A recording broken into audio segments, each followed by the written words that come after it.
Hello and welcome to another episode of Manifest Actual Play. I'm Tommy Cotton. With me as always, Dan Barron, Addie Gia, Seth Lilly, Roman Mylan, and we're here to play some Manifest for y'all. But before we get to the actual play, these wonderful, amazing human beings over here have things to talk to you about. So take it away, wonderful, amazing human beings over here.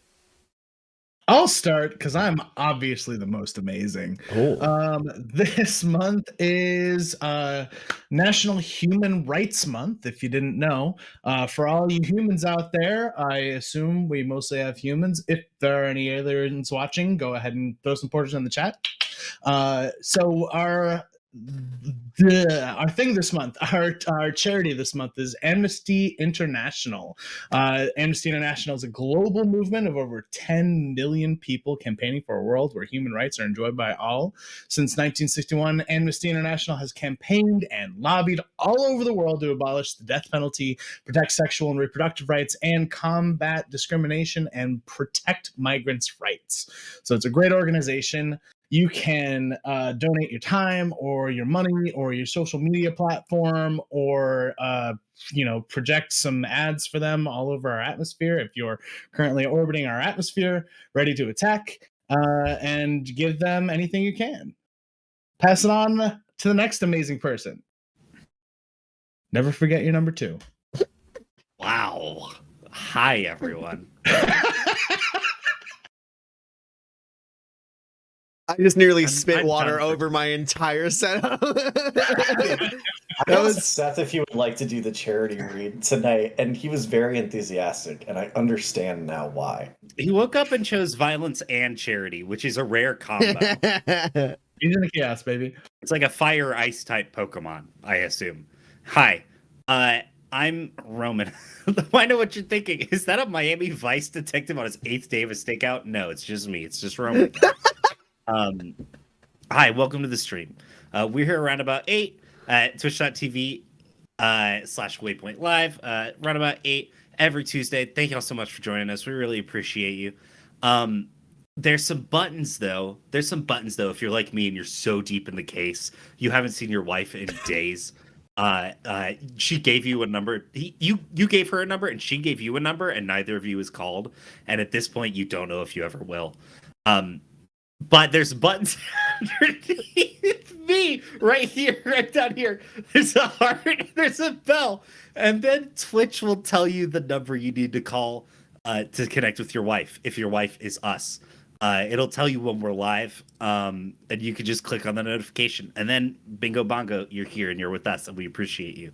There's also a big purple button down there to subscribe or to gift subscriptions. All of that support goes straight back into the stream, into making it cooler and better and getting our equipment good. Tommy promised me I can have internal LEDs for season 3 if we get enough donations. I'm not even sure what that means, but I'm excited about it. And so yeah, so like all of that those donations really help. We really appreciate you.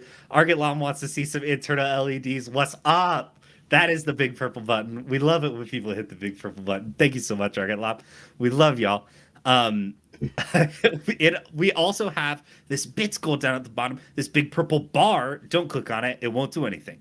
But if you donate bits, once we fill up that bar, we will start production on these radio plays of Light in the Darkness, the adventures of paranormal investigator Rico Kazak and his cadre of friends and consultants and confidants as they make their way through the wildest and weirdest that Manifest has to offer.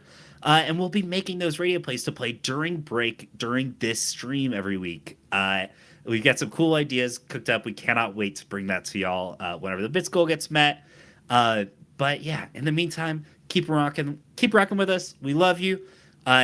Keep an eye on our socials. Keep an eye on Laura Dern's social. That's a mental health thing from me to you. Also, if you have Twitch or if you have Amazon Prime, hit the big purple button. I think it might be blue if you have Amazon Prime. I don't know. You get an Amazon Prime subscription. Y'all know the drill. Bezos licks it. Give it to us first so we can lick it. You know it. We know it. We're rocking with it. We love y'all so much. And on that incredibly coherent note, I'll send it over to Addie. Addie, you have 2 really big acts to follow up here. Hi, everyone. I'm Addie Gia. Thanks for being here tonight. And thanks for sticking with us through both Seth and Roman's extremely cogent and coherent adverts at the very beginning of our stream. I'm here to tell you about our Patreon. Our Patreon is for Waypoint Game Designs, where we produce the game we're playing tonight, Manifest the RPG. You can find it at patreon.com/Waypoint Game Designs. There, every month, we release a new adventure, which is coming out tomorrow. Yep. And also a look behind the scenes as we release things like blog posts and little lore tidbits. And in addition, if you become a patron at a certain level that I definitely know, but want you to go look and find out, you can you get an exclusive invite to our Patreon channels in our Discord. Thank you for giving that away, Roman. It was supposed to be a cliffhanger. I'm sorry, I blew it. I'm gonna be off camera for a while. Anywho, if you want to go and get more Manifest content, you can find it there. We love having that direct line to our patrons. They are amazing. And you get your name at the thank you credits on our end title screen. So that's another bonus. Basically, you're famous. With that, and I think that is it. We did another quick lore update on our Kickstarter last week. You should go check it out. It's a story. I wrote it. It's great. Writing. You really should go read it. It's great. Yeah, if you have questions about the homeworld, maybe it gives you a little bit of a look inside that. So you should go check it out. That's kickstarter.com/Manifest the RPG. There we go. I got you. All right. And that's it. Tommy's about to lie to you very, very explicitly and very clearly now. Well, first off, I want to start by saying, giving Arget Lam another shout out for the 5 gifted. Arget Lam, thank you so much. Also, Arget Lam gives a grit to Porter. What Arget Lam did there is he interacted with his viewer grit. As a viewer, you have channel points that we call viewer grit, and you can use that to like grab emotes you don't have access to, highlight your message, stuff like that, or you can use it to give grit to the players or the GM.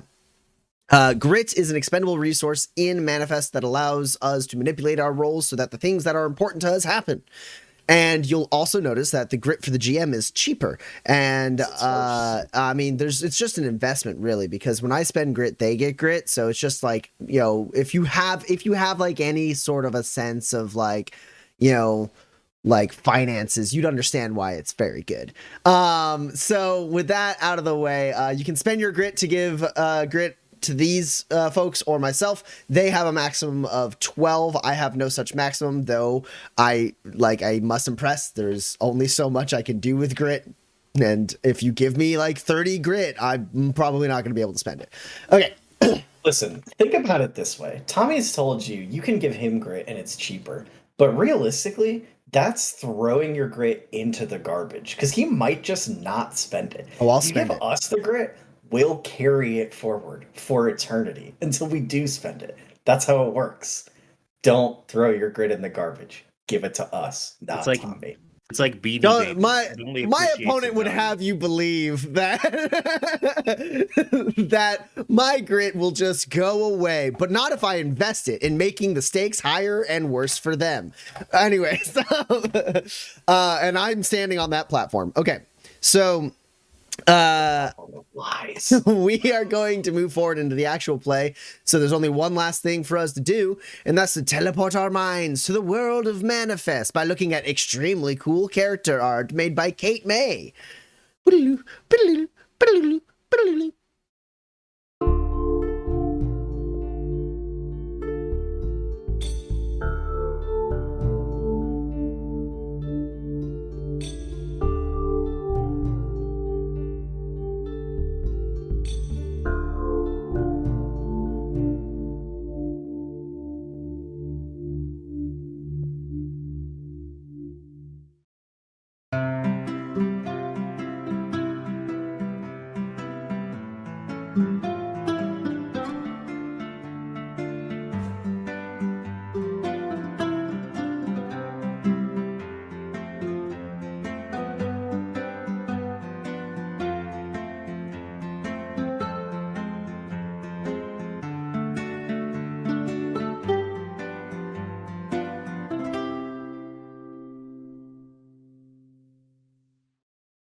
And we're back. All right.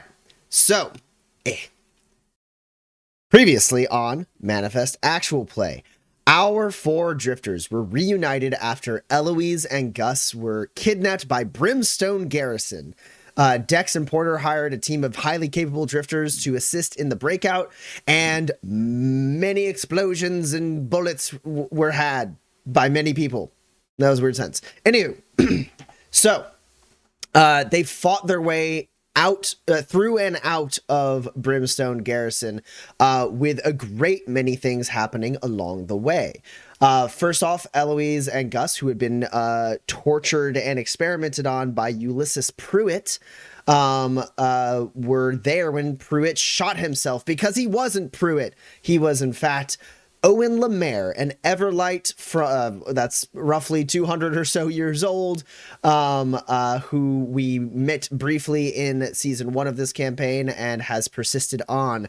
Owen Lemaire, obsessed with finding his father's guns, which hold the map to his father's final resting place, where a great many tall tales speculate at what might lie inside. Leo Riggs, also known as the Raven, was also after those guns. However, he made a deal with Owen Lemaire to give away the location of one of the guns, the one gun that Owen is not in possession of, in exchange for the fruits of Owen Lemaire's labor as his in his time possessing Ulysses Pruitt. He created some sort of substance that he injected in himself, and also gave to Leo to inject in himself, along with all of the research that revolved around making that substance. He described it as a weapon of sorts that Leo could use to get everything he ever wanted, so that he wouldn't need what was inside Quentin Lemaire's tomb. With that, Leo Riggs left Owen Lemaire / Ulysses Pruitt, shot himself in the head, revealing a spectral figure of a man who was like, huh, that's new, and then teleported away, and the fight broke out. Eloise and Gus joining Dex and Porter and their team of drifters as they rushed their way through the massive garrison, and eventually getting their hands back on the rumbling retail, the cargo helicopter that Eloise had crafted, that apparently was confiscated when they were defeated at the Punched Peaks. The last thing that of note that happened during the last session was as they were getting their gear back, these four drifters did battle with Henry Fawcett, the leader of Black Star Mercenary Company, who was in possession of a laser rifle that Porter, if Porter could acquire it, he could use it as payment to settle his debt with the family and finally be able to return home. However, Porter decided that that was not the way to go. He attempted to remove the gun and Fawcett from the scene so that the gun, Proto-Martyr technology, could detonate safely away from his friends. The process of this attempt took a little too long, and Fawcett realized what was going on and broke the biomonitor that was keeping the gun from exploding, which made it a bomb that Porter was holding onto, at which point Gus grabbed it, teleported away, and hucked it as far as he could, which turned out to be really fucking far, as no one was hurt, but Henry Fawcett did escape. The team is now in the rumbling retail, accompanied by the surviving drifters from their team, which is, they have Parappa, Jess Weaver, Arthur Ross, and that's it, except for the not drifter who's in the helicopter with them, and that is, I guess, not Private First Class anymore, Alf Ralston, who defected from the militia and assisted in their escape, clearly having a change of heart since the last time Dex saw him. They now crammed into this somewhat overpiled helicopter that is not designed to comfortably transport more than 6 people. They are on their way eastward towards the garden side of the Malachite Mountains, where the guild hall that Dex was trained in as a gunslinger resides. The guild hall for the Wardens of the Silent Peak. It's going to take you all a little under 2 days to get there. Assuming that you're not like making any stops along the way.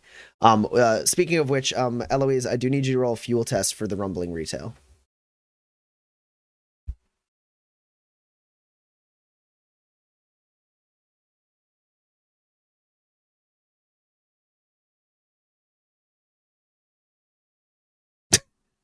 How many buttons do you have to push? It's like you're flying the helicopter. You're like, you're like reaching and pressing like buttons up out of screen. I've rearranged my whole desk, and so I don't know where anything is now. Wonderful. This is our last fuel cube. Okay, but you have a fuel cube. I don't have anything. Okay. The the rumbling retail will require refueling before the end of the session. If it does not get refueled by the end of the session, wherever it is at when the session comes to a conclusion is where it will stay until someone brings it fuel. Oh, go ahead. No, never mind. Sorry, I have a premium fuel I was going to give away. I wanted to play a quick thing where I think as it's running, as Eloise is recognizing it's running out, Gus just sort of says here, and he holds out a premium fuel cube that he recovered from his stuff. He just says, "It was for the car."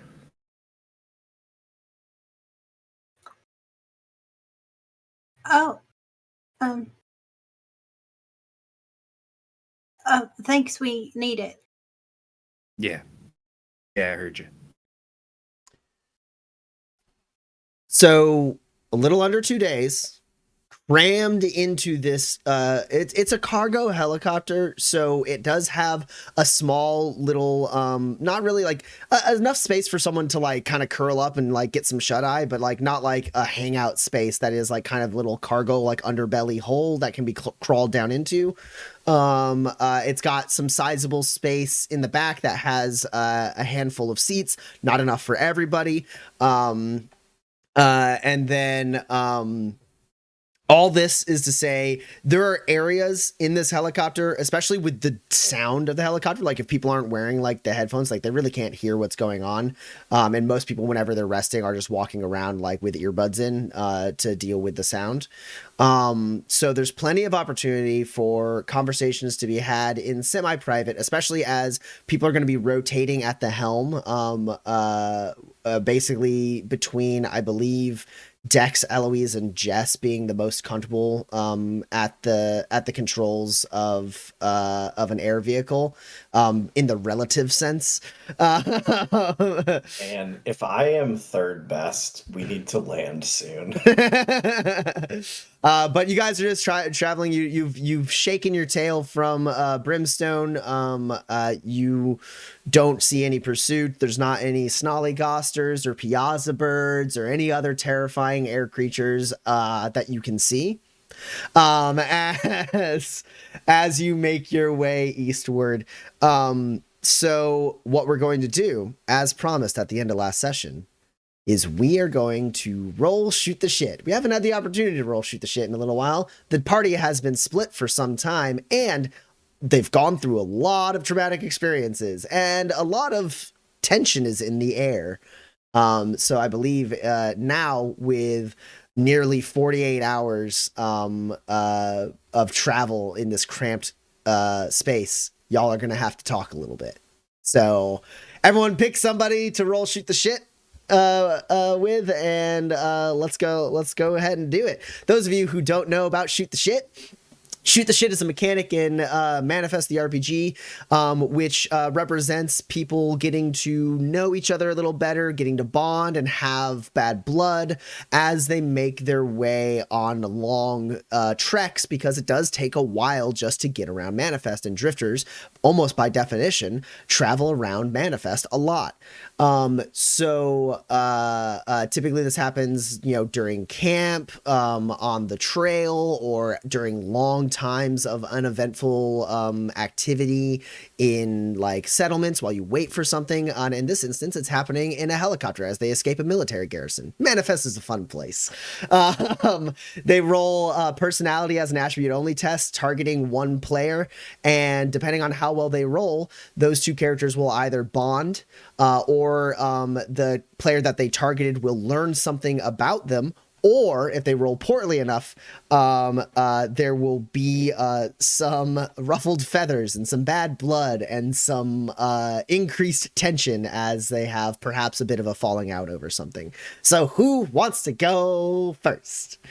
Who's doing who first? Who is everyone picking? Porter is gonna pick Gus.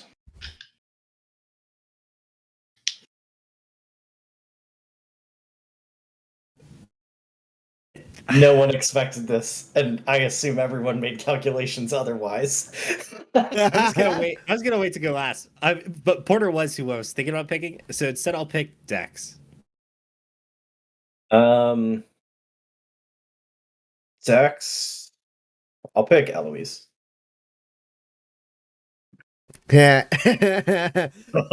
Look, I will Don't say do it. there's no rule that says like you can't have multiple people pick the same person. You don't have to make a perfect circle. This cast just likes to do that. We're trying to get as many interactions as we can. And so it is funny now that if they were going to complete the circuit, Eloise would have to pick Porter. But I will remind you, Addie, you don't have to. You can do whatever you want.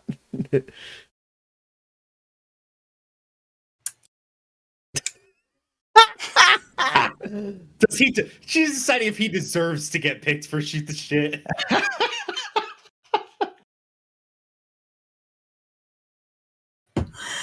Porter's a coward, okay?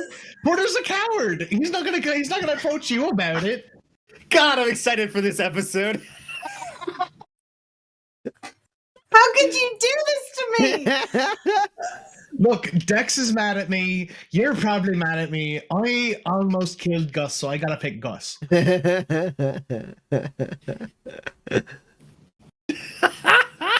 is wonderful. I can't believe this.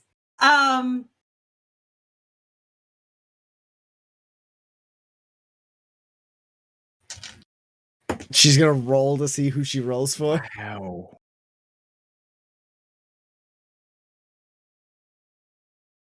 Stacks. Okay.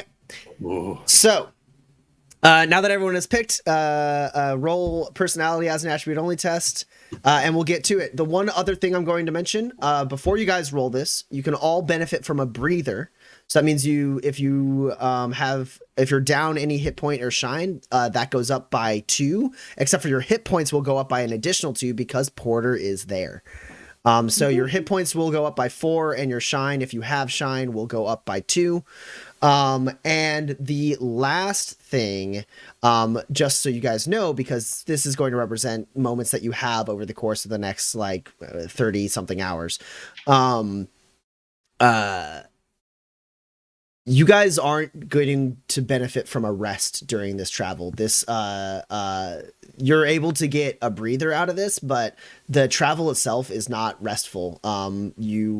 Everyone's on edge, but then also just specifically the space is not meant to accommodate this many people. So no one is getting a good rest out of this. So I have a question about breather real quick. Sure. You said that my is my maximum decreased because of what Owen did, or is it or can I not get those two back? You said until I took a rest my shine was down by 2. Can I still get 2 back now? You can get 2 back. Your maximum is just down Okay. until you rest up. Okay. I'm gonna spend 2 grit and make my own luck before I roll 2 dice, so I don't just fucking beef it right out the gate. Can you misfire on Yeah, shit? you can misfire on any test you roll. Okay, just making sure. Unless you've got a talent that says you can. Yeah, there are talents that do let you dodge misfires for specific tests. It's just a regular misfire, so I think I'll probably call like Isabel mom or something. The reason I'm laughing is it just occurred to me that theoretically you could enter a berserker rage before you shoot the shit and be unable to misfire on shit. But the tenor of your conversation is different. Just anger talk. The word blood is now in every option. Good blood, bad blood, learning blood. Is there a difference between 2 successes and 3 successes in this test? Yes. Yes. 1 to 2 successes means they learn something about you. 3 or more successes means you 2 bond. And no successes means things are going to get messy. I'm gonna spend 2 more grit to play to the gallery. Ooh.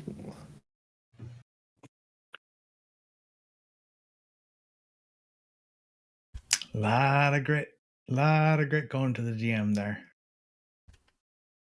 Good. Yeah, you spend grit on the rolls that are important to you. Aww. Aww. Wow.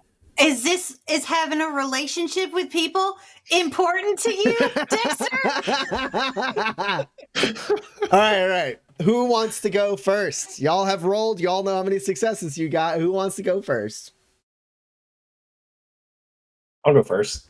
All right, cool. You picked whom again? Elle? I picked Eloise. I got 2 successes. Cool. Eloise, you get to learn something about Dex. Okay. So there was a point near the end of last session where Dex said he would step in when you needed a break, Elle. And you're kind of just pushing yourself. You don't want to go to sleep. You don't want to have to deal with stuff. You currently have a task in front of you, so you're staying up. Jess happily takes Dex's offer and goes back. She checks on Parappa. They get in a small argument that no one can quite hear. And then a few hours later, Jess and Parappa are sleeping in the same kind of corner. Parappa up on like a stretcher and Jess like down below. And you don't know when it happened, but what you all notice at some point after a couple hours, as the rest of you maybe are getting some shut-eye, Parappa's hand is hanging down kind of nearby Jess, and Jess's hand is like on her chest, like over the covers, like their hands had just separated as they both fell asleep. That's cute. So Elle and Dex, at the moment, you are the only ones definitely with headsets on, and perhaps the only 2 currently awake, as it is the middle of the night because you guys left in the middle of the night. So it's like a little bit before sunrise, traveling long stretches of night sky. You're not super high altitude, but it's relatively clear clouds. So you got both moons shining down on you. What do you learn, Eloise? What you got? Oh, hey, one moon is almost completely covered, so you really only have one moon shining down on you. I have a moon chart.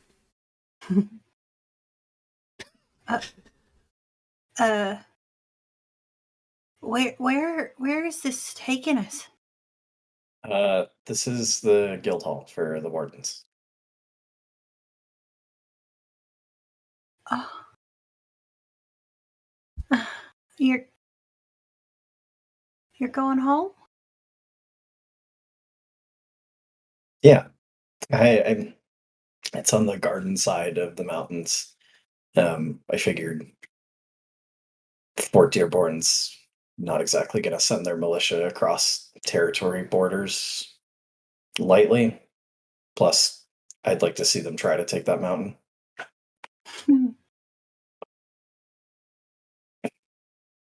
Are you excited? It's It's been a while since I've been home. I don't know if excited is. I'm looking forward to it.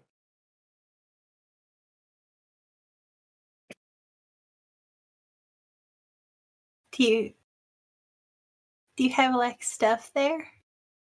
Do you have like toys? What have you in toys? uh,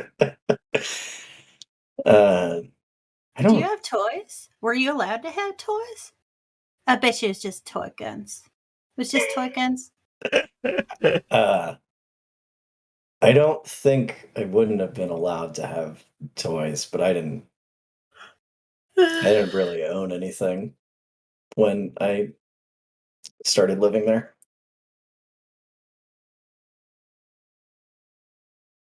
They didn't.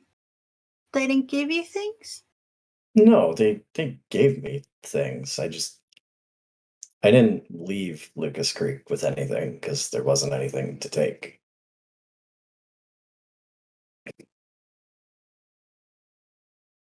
Do you have a room? Yeah, I do. I never thought of you as having a room. It's real weird because you're like a whole unit.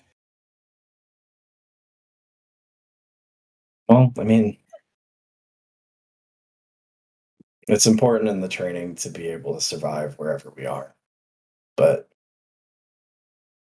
there's a time before the trainees are able to do that. They need rooms. I think you should be excited. There's some people I'm hoping to see.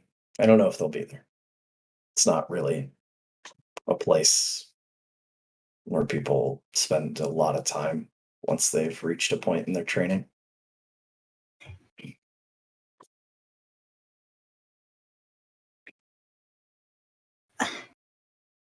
So so you leave there and then you don't ever go back? No, it's not that. You're not allowed It's to be home? You're not allowed to make it home? no, there are wardens for whom it is very much home, but that's not most of them, and it's certainly not for novitiates on the right. The point is to leave and learn about yourself and your place in the world. And if you could sit in the guild hall and not do something about the evils out there in the world, it's not the right home for you, anyways. Hmm. You're always welcome back. But most of us choose to go out.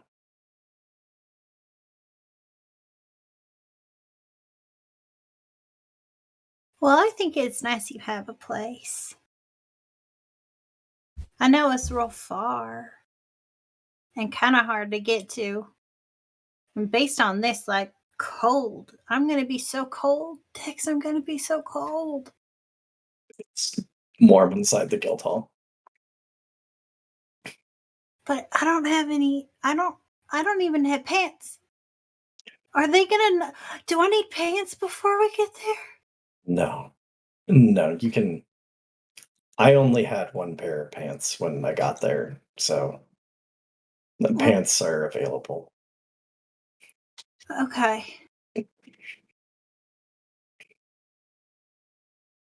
It doesn't happen very often, but every now and then someone will get lost in the mountains and a warden out on patrol will find them. They're equipped to help people unprepared for the environment. It'll be okay. Hmm. Can we stay in your room?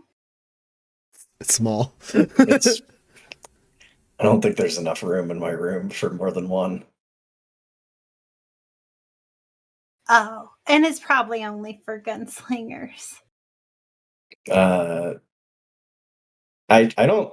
Tommy, correct me if I'm wrong. I don't think that's true. There's rooms for not gunslingers. Yeah. Okay.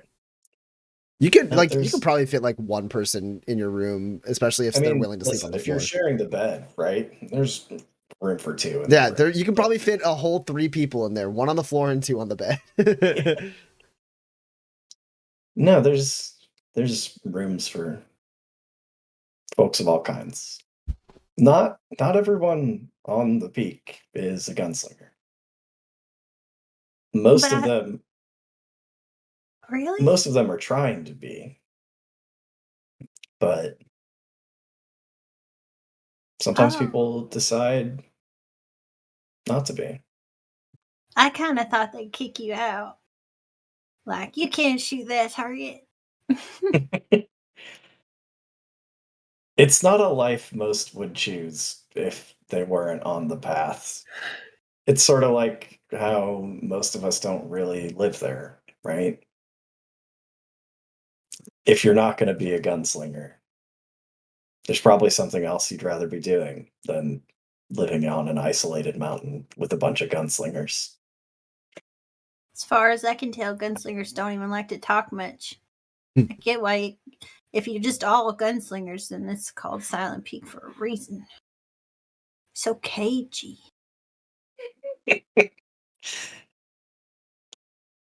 I think you're going to like it.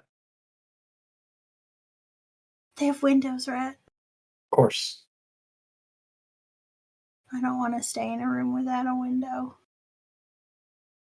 We'll get you a room with a window. Okay. All right. Eloise, who did you pick? I picked Dex. How many successes did you get? 2. Dex? The night goes on. And you get to learn something about Eloise. Yeah. So, what about your home? Oh, it's all windows.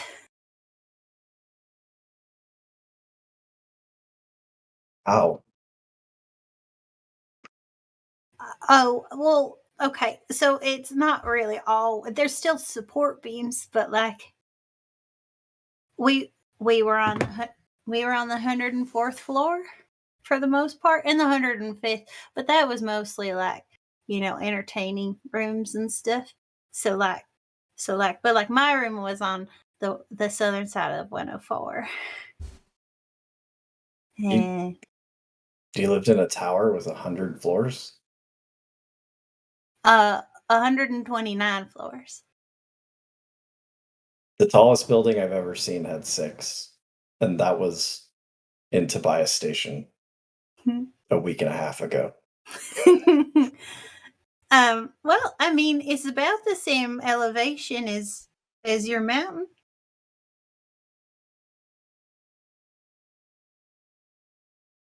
So kind of like we were neighbors, metaphorically by elevation. I get the feeling your neighborhood might be different than mine. Yeah, well, there's like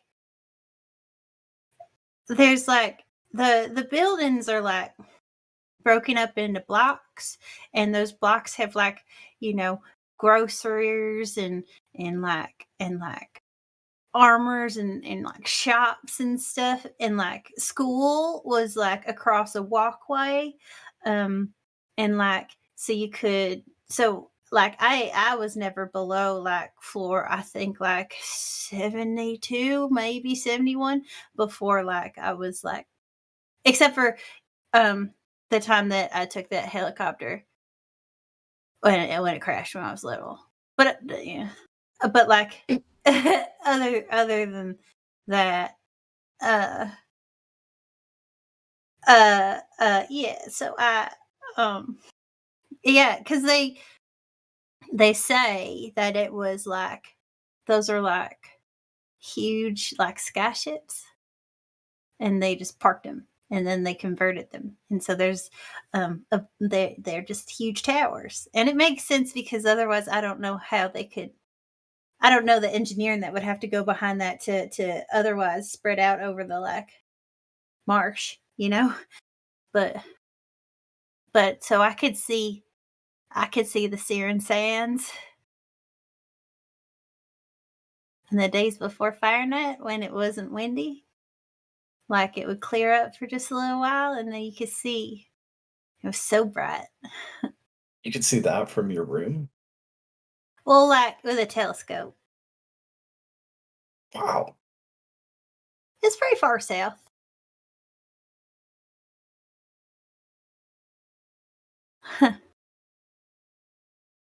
I spent a lot of time looking out those windows. So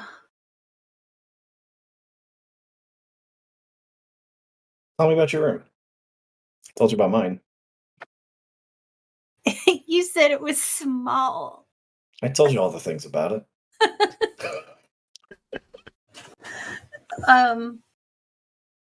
Well, it was not small.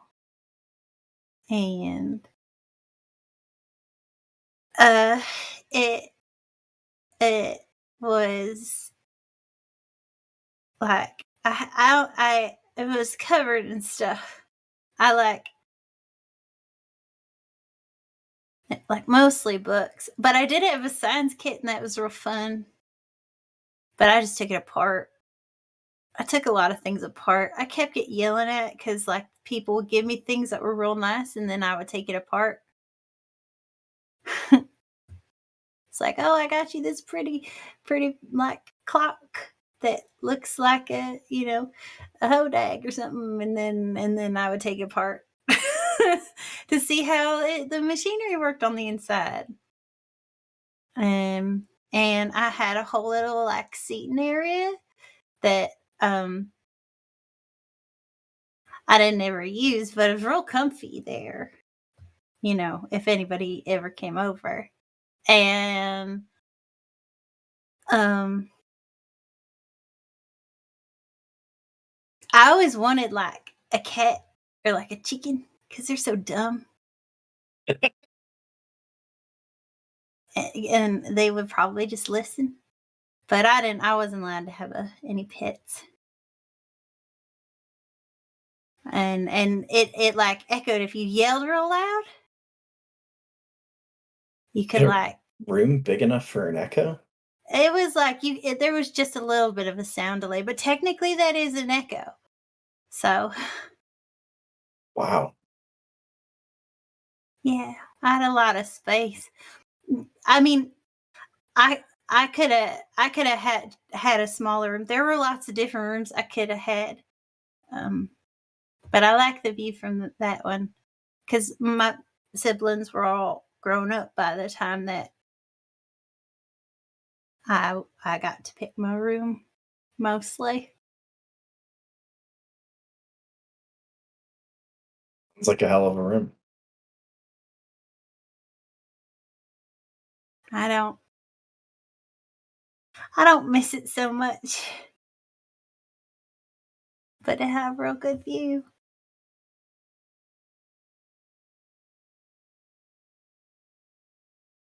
I used to think about what was out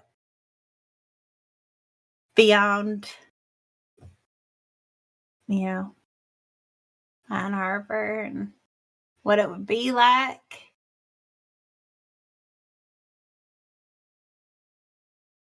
And I found out.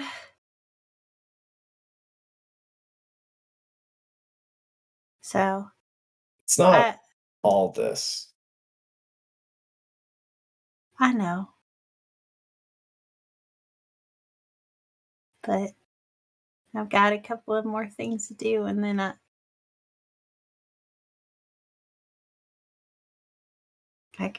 yeah, I think I'm gonna go back.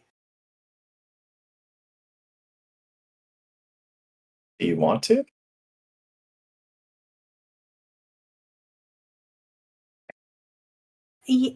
Yes, not really, but I think I can. solve a lot of problems if I do. For who? Y'all mostly.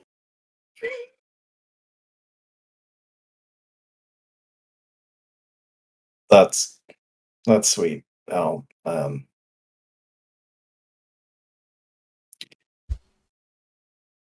gonna keep making more. It's how this life works. Don't do it on my behalf. Well, I mean, I would if I go back, I have like unlimited cubes. Imagine what you could do with a person who's got unlimited cubes and all the time in the world. I can make you the best armor and better guns than you've ever seen. And I mean, I guess it wouldn't have like the historical significance because I know you told me about that, but there's there and like a special things you could. Yeah, but is that what you want? I don't know. I want Gus to have an Gus has had enough. And I could pay for that and then I could probably also if I could figure out a way to do it, pay for Porter to be free and for him to have a life, with his family, safely move him, you know? And I think probably like it wouldn't be worse than being alone in Waypoint for 5 years and then other stuff. Being alone on the 104th floor ain't much different except for access to spurs and a little bit of penance for leaving. That's what you decide you want. All right. But you should live your life for you first. I don't know what that is. Well, you're pretty smart, Al. I bet you can figure it out.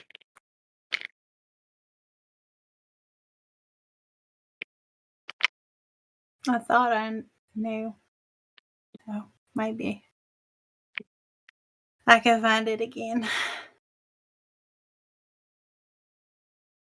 I think you can. Maybe. I don't know. Anyway, what we should go back there anyway, just so you could see how tall Iron Harbor is, even if we don't go back. I'd like There's to. trouble. There's trouble there too. You could shoot somebody there. That's fine. But it just always work in my line of work. Porter, you picked Gus, right? And Gus, you picked Dex? Oh. Yeah. Okay. That's Yes, correct. you sure did. That's correct. I nodded. Yeah. Yeah, your video froze right when you nodded. Oh, Okay, cool. Which one of you wants to go first? Let's give Dan a break. Porter, how many successes did you get on your shoot the shit? Porter got 2 successes. Gus, it's a little bit later. We'll say Eloise is resting. Dex is probably like finishing up his time at the helm with Jess. everyone else is kind of like resting or keeping busy. Arthur Ross has taken over a decent amount of the what space is available as he is going through and cleaning all of his guns and like, you know, getting them back in like perfect you saw him use 2 guns. He had the big, huge, like fuck off like minigun, and then he had like a really quick to use like SMG, like burst fire SMG that he was using.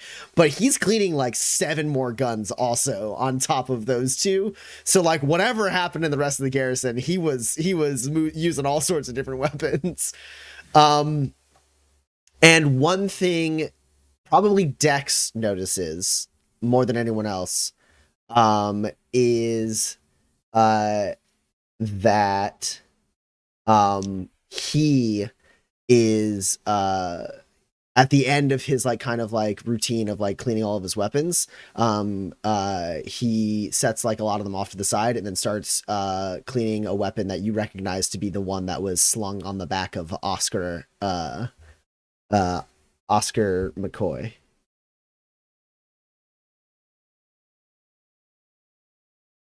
Porter, or I guess Gus, you get to learn something about Porter. The 2 of you might be kind of like jammed in the back away from Arthur, or you might be kind of like going through the like reorganizing and going through the like the storage unit in like the kind of lower part of the helicopter.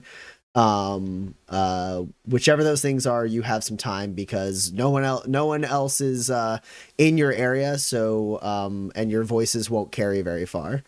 I think Porter just definitely several times during the ride, like while Elle was talking to Dex, like he might have hung back and kind of like stood at the bulkhead trying to figure out whether he should interrupt or not, and has left.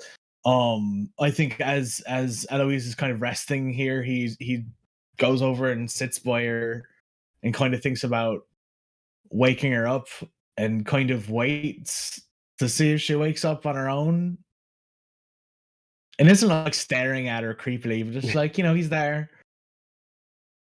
And then when he starts to feel weird about it, he'll go sit back where Gus is sitting and just kind of.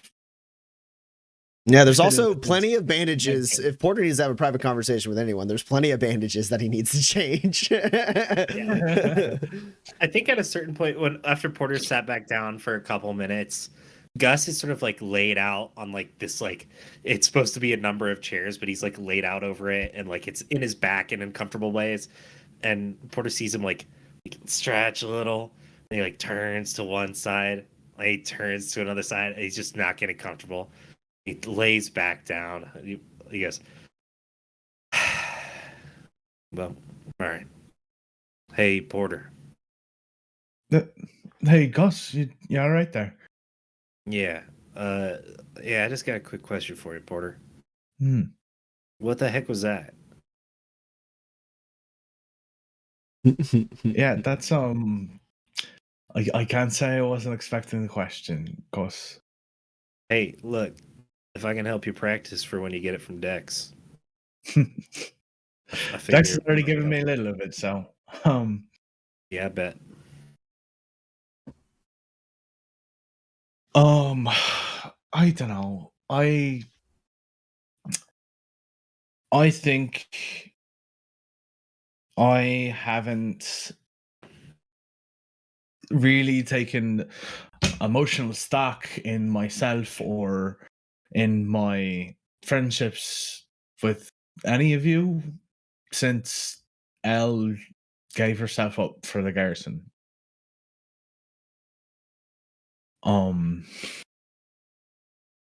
I've worked a little bit through it and a little bit past it, but I don't know. I can't sit with Henry Fawcett's weapon. This like essentially a weapon of the number of people that thing could kill and did kill while we were there. I mean, I can't willingly put that in the hands of the leader of the Sheffields. I mean, that's just not.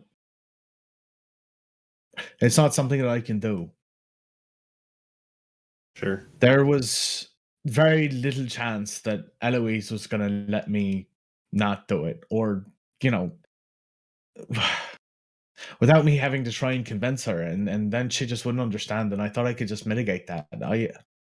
I thought I could take him out a safe distance from everyone, and once he got there, I could kill him, and the weapon would blow up, and then all of our problems would be solved, and it wasn't going to be an issue. And then he didn't take the gun with him, and I just thought it was me or everyone else.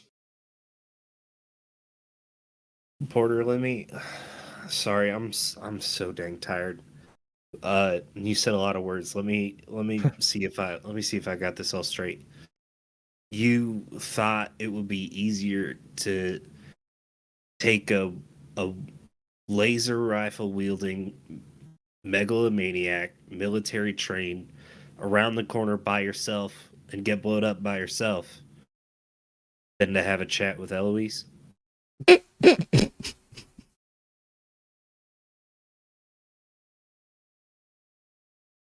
Uh,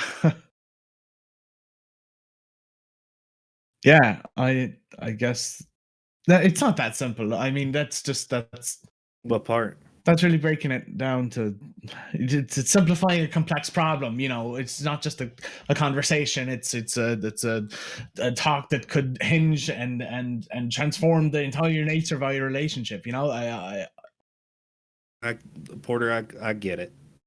The more you care about someone, the more complex feelings get in the way, the more turnabouts and runarounds you got in your own mind. I think I got a conversation like that coming up myself. But ain't nothing ever moves forward without those, right? There's no amount of running you could do in your own brain. Keeps you from having to talk to the people you care about the things that matter to you. And even worse, you're so busy running around in your mind, you never get the chance. ghost running is the only thing that I've ever done that has kept my family safe. If I didn't run, either I'd be dead or they would. And I can't talk to them about that. They think I'm, taking a find myself trip out in the Badlands, that I've been doing that for a year, and instead I've gotten even more mixed up with the family than I ever intended, and I'm now in some kind of military plot to take over the Badlands. I mean, I don't know how to talk to people when it's something as big and important as that. I don't know if I can ever go back to my family. I mean, I'm sure they'd love to see you, Porter. If you want my advice, and you're gonna get it because I'm right here and older than you, don't make it not a lie, Porter. Find yourself out here. I think that's what we're all dealing with right now. I think Eloise right over there is dealing with the same thing, right? People with the same problems, sometimes they have great conversations about those problems. I don't know, Porter. I get it. I ain't trying to say I don't. I'm out here right same as you, wrapped up in this big military plot. Just some farmer from the valley, right? Trying to find out what I am, where I am, what comes next. It's tough, Porter. God, it's so hard. It's harder than anything I ever had to do in my life. Harder than any day of work, harder than any storm, bandit raid, harder than any winter, harder than any fire nights. But you got someone right over there who's going through the same thing. And I'd love to see y'all help each other out. Because you both mean a lot to each other, Porter. And if you don't take those chances while you got them, you got to take it from me. You don't get a second one.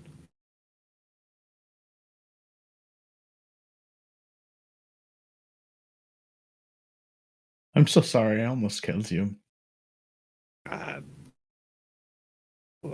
hey, I'm fine. I'm here. It. You know what? You know what's the craziest thing about it is I got I got hot when the gun blew up. I think mostly it was the blinking. I ain't never blinked before. I like or no, did I? You God, did. it hurt. Didn't you? Well, you ran real fast that one time. That was like blinking. I run real fast and I jump real fast. I don't know if I ever blinked, but I blinked. But I definitely didn't have. I blinked and I shouldn't have been able to blink, and it hurt way worse. It hurts so bad. I don't have much more of those in me. But don't you worry about yourself, Porter. We got it all figured out. Let's all move on. All right. Thanks, Gus. Anytime, Porter. Are you too hurt? Can I give you a hug? I can give you one arm. I can give you one arm and like a half a Okay. Maybe we should work that out actually a little bit. Can you raise it up? Yeah. Yeah, can you get your hands in there Good. somewhere? Yeah. It's really Ah! tight. Sorry. Yeah. Sorry. Okay, it's Yeah, all right. No, it's good. It's a good hurt. It's Breathe a good into hurt. it. Breathe into it. All right. Oh, yeah. I think there's something in there you used to be in there. All right. Later in the trip, you guys are either approaching or actually over the Malachite Mountains, a massive mountain range that stretches north and south on the eastern, God, cardinal directions are sometimes stupid hard, eastern side of the Badlands.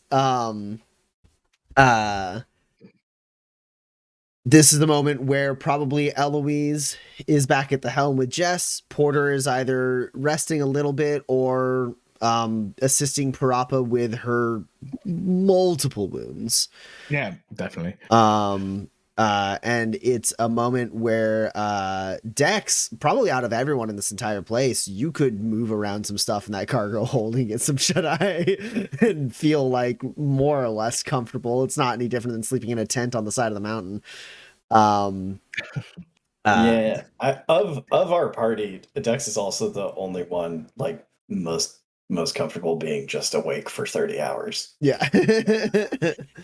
I think if you go back into the cargo hold to like try and like get a little rest, what you find is Gus back there just like Tetris around some boxes trying to find like anywhere comfortable to sleep. This whole can't. There's nowhere in this helicopter. It's almost been 2 days and Gus has just been in different parts of the helicopter trying to find some configuration where he can be comfortable. He has the exhausted injury and he cannot take a rest. He is just anywhere looking for any port in a storm. Yeah, Dex, that's what you find. And how many successes did you get, Gus?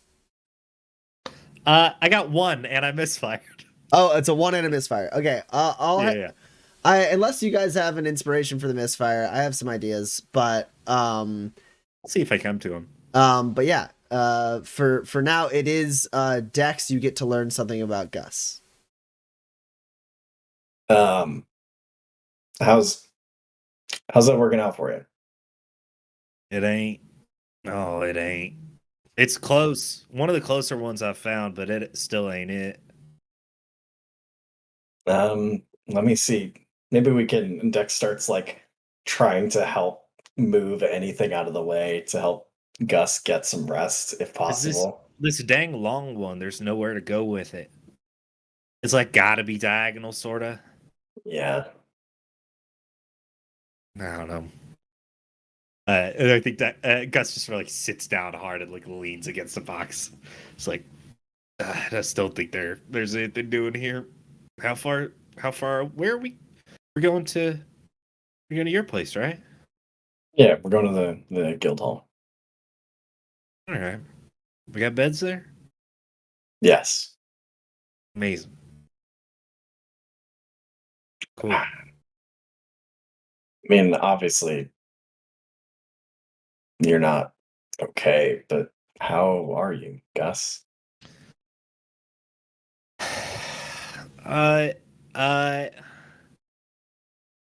Man. It's the question that I did not expect for some reason. The first question right out of the gate, was not prepared for.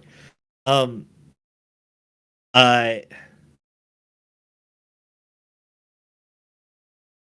Gus says, "Yeah, I'm doing totally. I'm fine. Hey, we got out of there, so worst of it's behind us. Got Alpha out. Got most of the folks out. Doing pretty good. And like you can very much tell. No, Sure, okay. But how are you, Gus? you know, um, I don't know. No, Dex.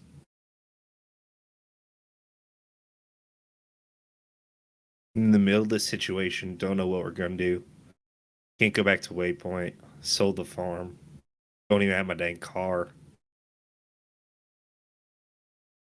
I got nowhere to go, nowhere to be.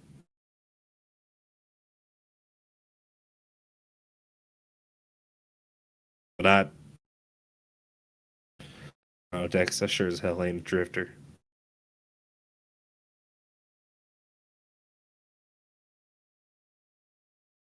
You know, you might not be a drifter. I don't think the life is for you.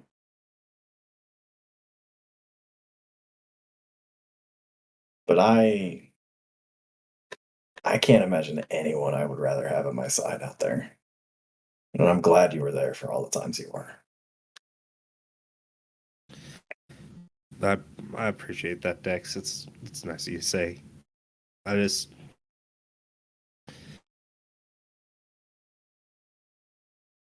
it's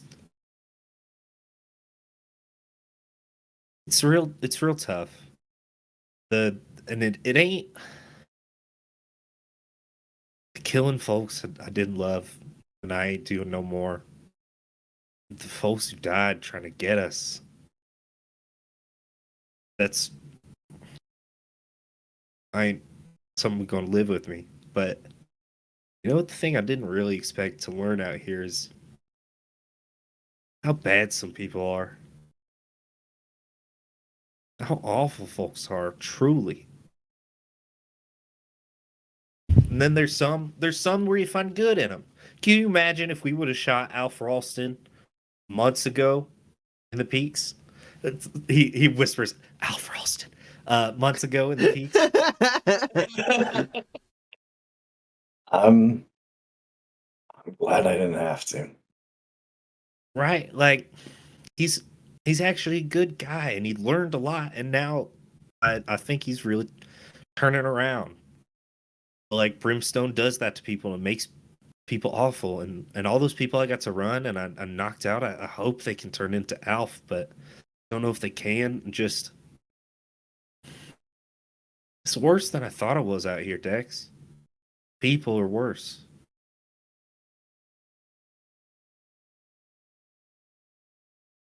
I've been a lot more places than you. And pretty much all the time, if I'm somewhere, it's not because it's a vacation. It's because there's someone out there that needs to end. I think you weren't ready for the worst.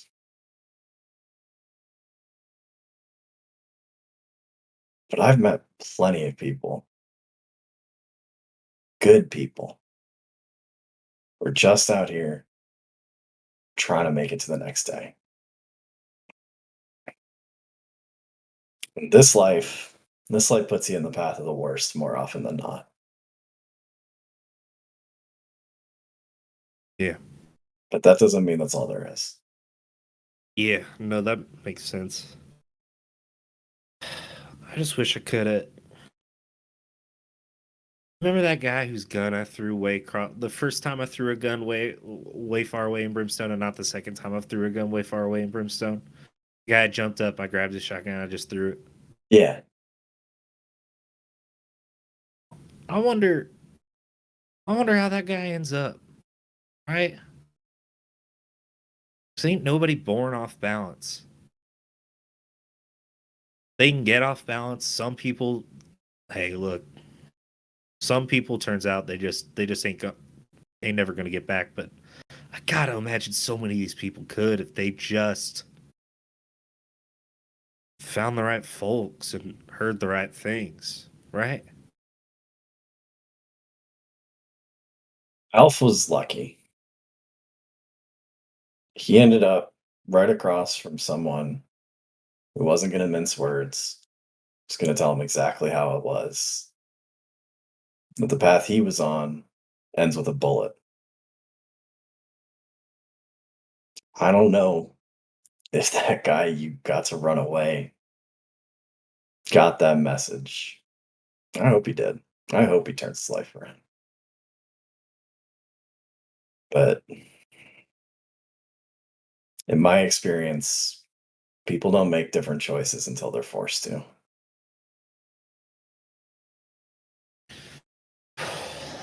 That sucks. I guess I don't know. Maybe I'd like to help people make different choices. I think a lot of them want to. I think maybe I hope I have to hope a lot more of them want to.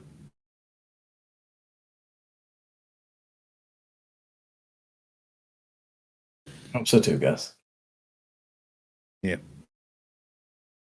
Also, go easy a little bit on Porter. I got the rundown. He wasn't for a second. I looked at you and I looked in your eyes, and we both thought, "Oh my God, Porter's been working for Henry Fawcett the whole time." We definitely. I saw that he hasn't been. He's still fine.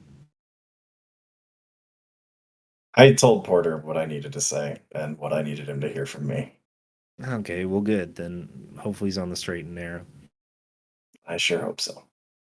Yeah. Yeah, I think the conversation with you and the conversation with me ain't the conversation he needs having. No. Hey, it's good to see you, Index. You look incredibly hurt. I'm gonna hug you anyways. It's we learned it with he helped work it out. I think this shoulder's still good. He gives like a nice like tight side hug. He like winces a little bit, but just like pulls tighter a little bit. He's like, "Oh dang, wait, they got an LRC on the P? Do you think there's a new Rico?" Yes, I got good news for you. And then from out of his pack, Dex pulls the issue of Rico Kazak that him and Porter got before they left Waypoint. That's amazing. Did I give that one a name? I think you did. We read the title of it, but then me and Porter both agreed that this was not to be read without Gus. God, I feel like it had something to do with ghosts, but I don't remember. It might have been. Oh man, I'm going back to look. I really hope that Seth wrote it down. Chat, help us out. Chat, help us Chat, out. anyone remember Great. Oh, it was just called Darkest Light. Ooh, yeah. That's such a Rico title. Yeah. That's incredible. Amazing. Yeah, Gus, you have that. Great. Yeah.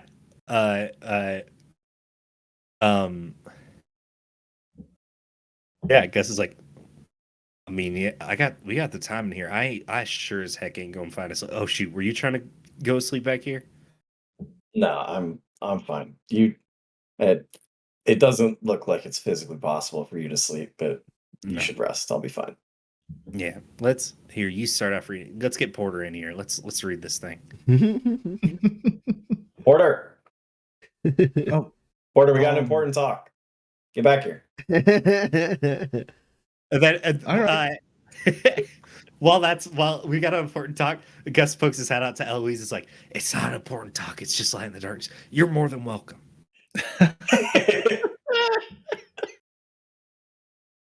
I'm fine. Gus, it's yeah, we're there. No, almost. All right, you go to sleep, Elle. Okay. We're all fine. Everything's fine. Everything's fine.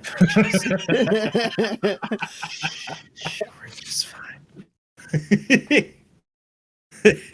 So you read this tale of Rico Kazek where he goes up against, he hears rumors of a shadowmancer in the mountains and terrorizing people in their nightmares.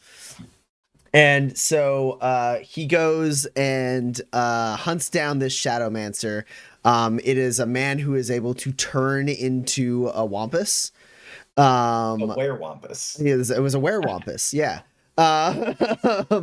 And he fed on people's nightmares, and he tries to feed on Rico's nightmares, but it turns out Rico's nightmares are too terrible, and it's too much for the Shadowmancer to consume, and he actually overloads himself with it, and like luminescent energy like starts like pouring out of him, and then Rico uses that opportunity to like get out of the shack as it blows up with the Shadowmancer inside.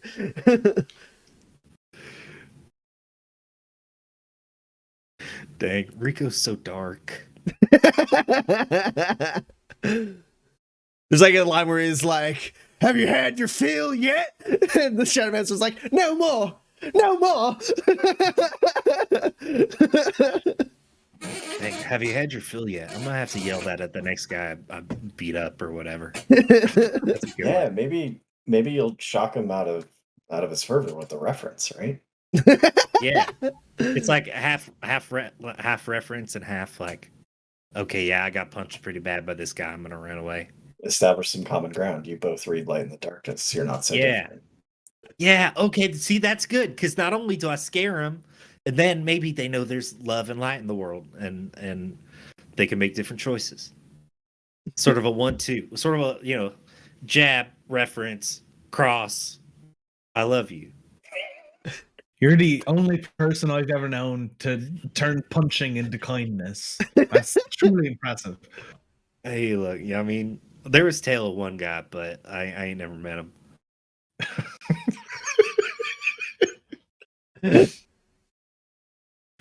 Oh my god.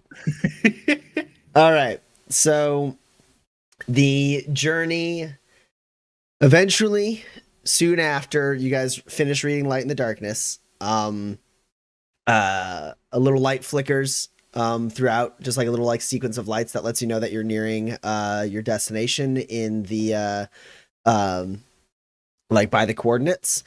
And all of you are able to look out the front of the helicopter as the clouds part, and in the setting sun cutting through, leaving long shadows along the mountainsides, you see the guild hall of the Wardens of the Silent Peak.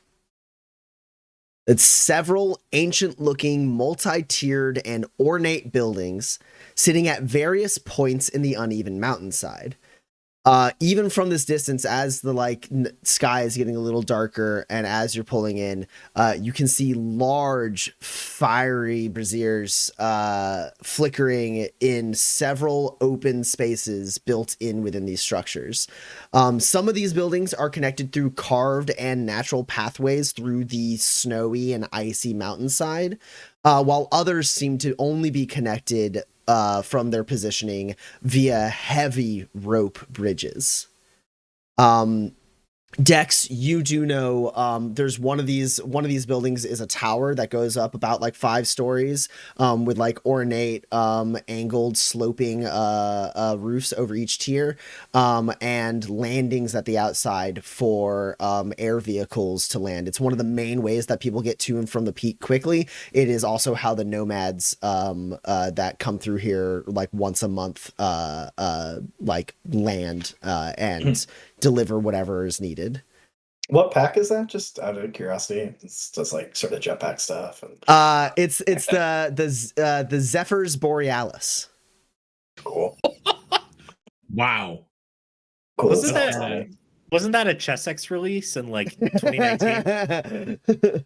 So yeah, as far as you know, you haven't been home in a little bit, but as far as you know, the Zephyrs have been have had the guild hall on their route for many years. As long as anyone knows. Yeah. Yeah, I'll take over in the co-pilot seat for whoever and like point out we can land over there. Okay. Cool. The wind is harsh. There is snow, either snowing from the clouds or simply being blown off of the mountaintops. This sanctuary built here is not at the tallest peak of this mountain, though it is extremely high up. And there's also even bigger, taller mountains around within this part of the mountain range. Those of you familiar with the terrain know that one of the nearest settlements of at least any note is Alana's Gate, and that's like a good like 700 or 800 miles south of here. And easily enough, Eloise and Dex, you're able to bring the rumbling retail in. As you do, two people who you can immediately identify as stewards, Dex, members of the guild who are not gunslingers and simply adhere to the teachings and support the guild in different ways. Two relatively young looking stewards step out onto the large, wide walkway that connects to this kind of platform you're landing on. They are wearing clothing and armor that looks somewhat similar to Dex's. It's not nearly as like hardened or like battle ready as Dex's. So it's a little bit more ornate, and mostly it's like large coats and furs. As they step out, seemingly comfortable in the torrent of like mountainside wind and snow that flicks around them. And they step out a respectful distance away from the helicopter. Dex, one of the reasons you're able to identify them as stewards is they are not armed with guns, but they are armed with these ornate kind of boomerangs that are like tucked into their belts. Sure. Yeah, Dex is absolutely the first one out the door of the helicopter, just to make sure nobody gets the wrong idea. Yeah, you walk out and you see recognition in their eyes as they kind of soak in your armor and your novitiate guns. And the young man steps forward, gives you a nod, and says, "Welcome back, novitiate. You bring friends." Yeah, bit of a hasty exit. Nobody's in dire straits, but we've got wounded who could use care. Would you happen to be Dexter Bailey? Yeah. Why? Isabel Guerrero told us that we might be expecting you. That was some time ago. Is she here? Yes, she is, in fact. Would you like us to send for her? No. I'll find her. All right. Well, your friends are welcome here. My name is Austin Young. This is Clara Jamil, and we are happy to assist. Your friend's going to be needing lodging for some time.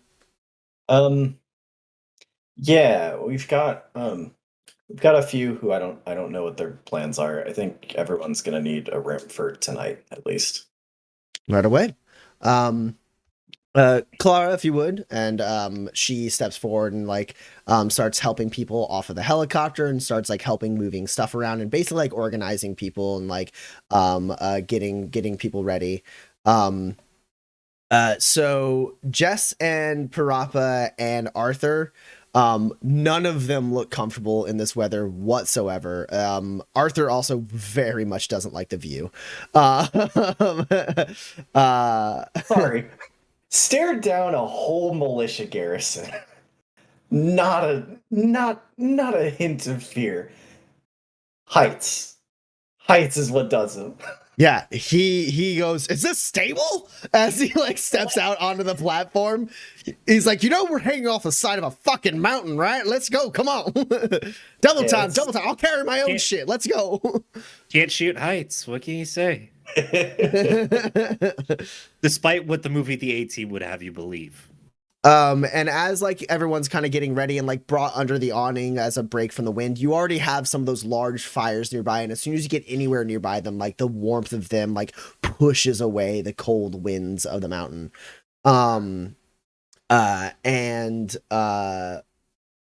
Clara walks over to you, Dex, as everyone's kind of getting situated and moved away from the helicopter, and she goes, "What would you like us to do with the bodies aboard?" Or the body, it's just one, right? It's just Lucille. Because Oscar. Yeah, Oscar was didn't lost. make it. If you can,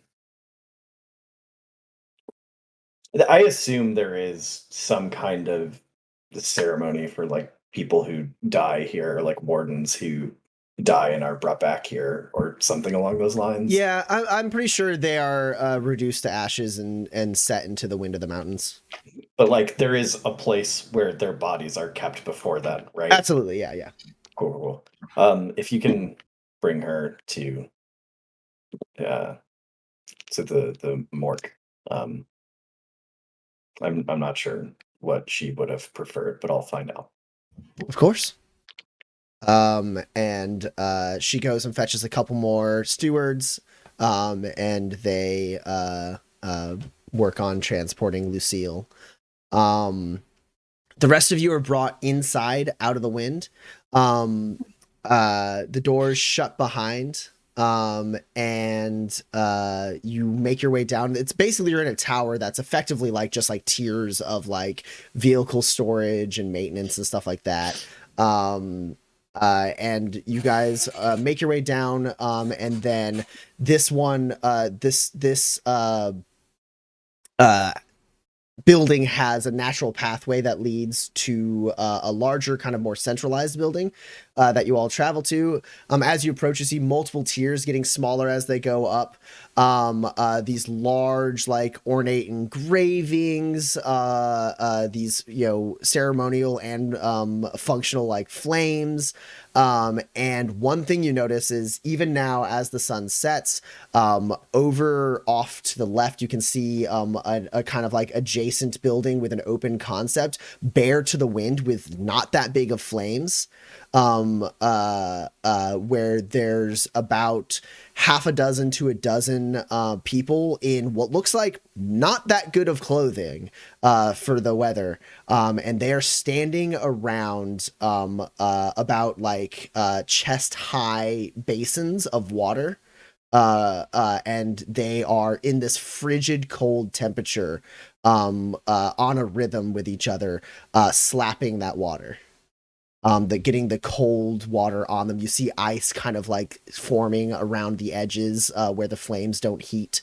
And there's an instructor seemingly walking alongside, not like calling out, not yelling at them or anything, just watching and walking around the outskirts as these people who are clearly struggling with the like temperament, or like with the temperatures that they're in, just like one hand just slapping the water, and before you even make it, by the time you even make it to the building you're walking to, they don't even switch hands. They're still just doing that, like coating themselves in this ice cold water. I think Gus nudges Porter, is like, "Oh, hey, look, they do Ictitarian stuff up here." Doesn't quite look the same, but maybe I guess after their own custom, looks more like they're trying to freeze each other to death. Yeah, like a branch. I don't know. Icetarianism. I'm sorry, that's probably disrespectful. No, but it was funny. It was funny though. I'll take it. I'm funny when I'm tired. And Porter, I'm very tired. We'll get you to bed soon. Yeah. And the large doors swing open. You're met with the warmth of the interior of this wide open, ornate interior of the main building of the guild hall. several rooms and halls jutting out, stairways going up to balconies that connect to other rooms and halls. Lots of space to work around, but plenty of supporting like large pillars with like ornate like paintings and murals on them. There's tapestries along the side. And you occasionally see like other stewards walking around, and once or twice you actually see someone walking around with a pair of guns. And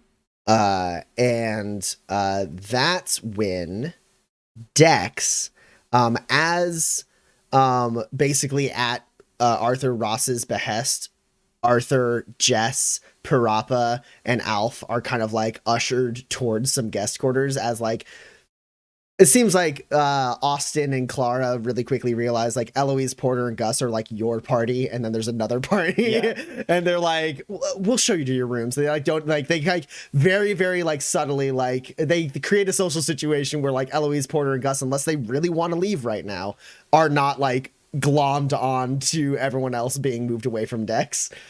And like they say, you know, they're like, your rooms will be ready shortly. And then that's when Dex, you hear a familiar voice. You hear Dexter Bailey. How did it go? And you turn and you see your friend Ariana walking towards you. And she is quickly shoved out of the way as Nico Mose rushes forward and gives you a hearty hug. Dex! And he like gives you a hug, and you see Ariana Abbott, Blair O'Neill, Nico Mose, and Kat Mullins, someone who didn't used to necessarily run with this group, walking towards you, and you notice Kat is wearing a pair of guns. Yeah, I give Nico a big hug.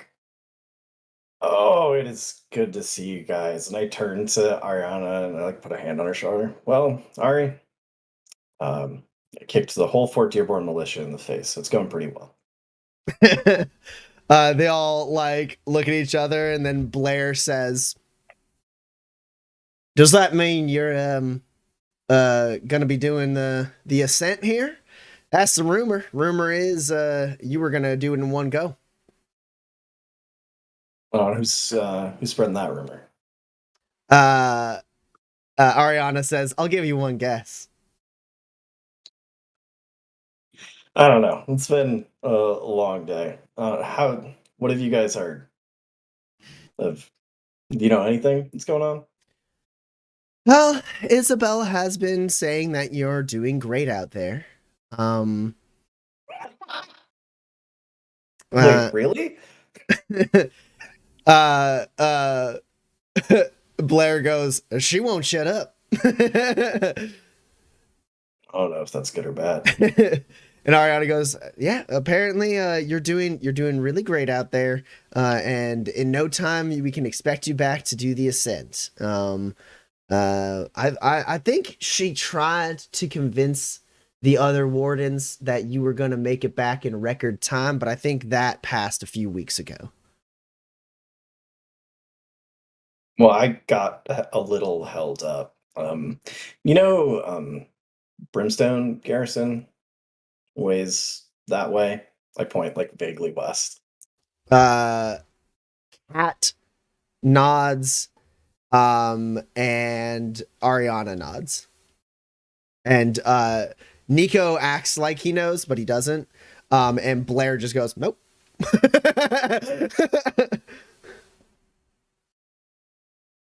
Well, we got into a bit of a scuffle with the garrison.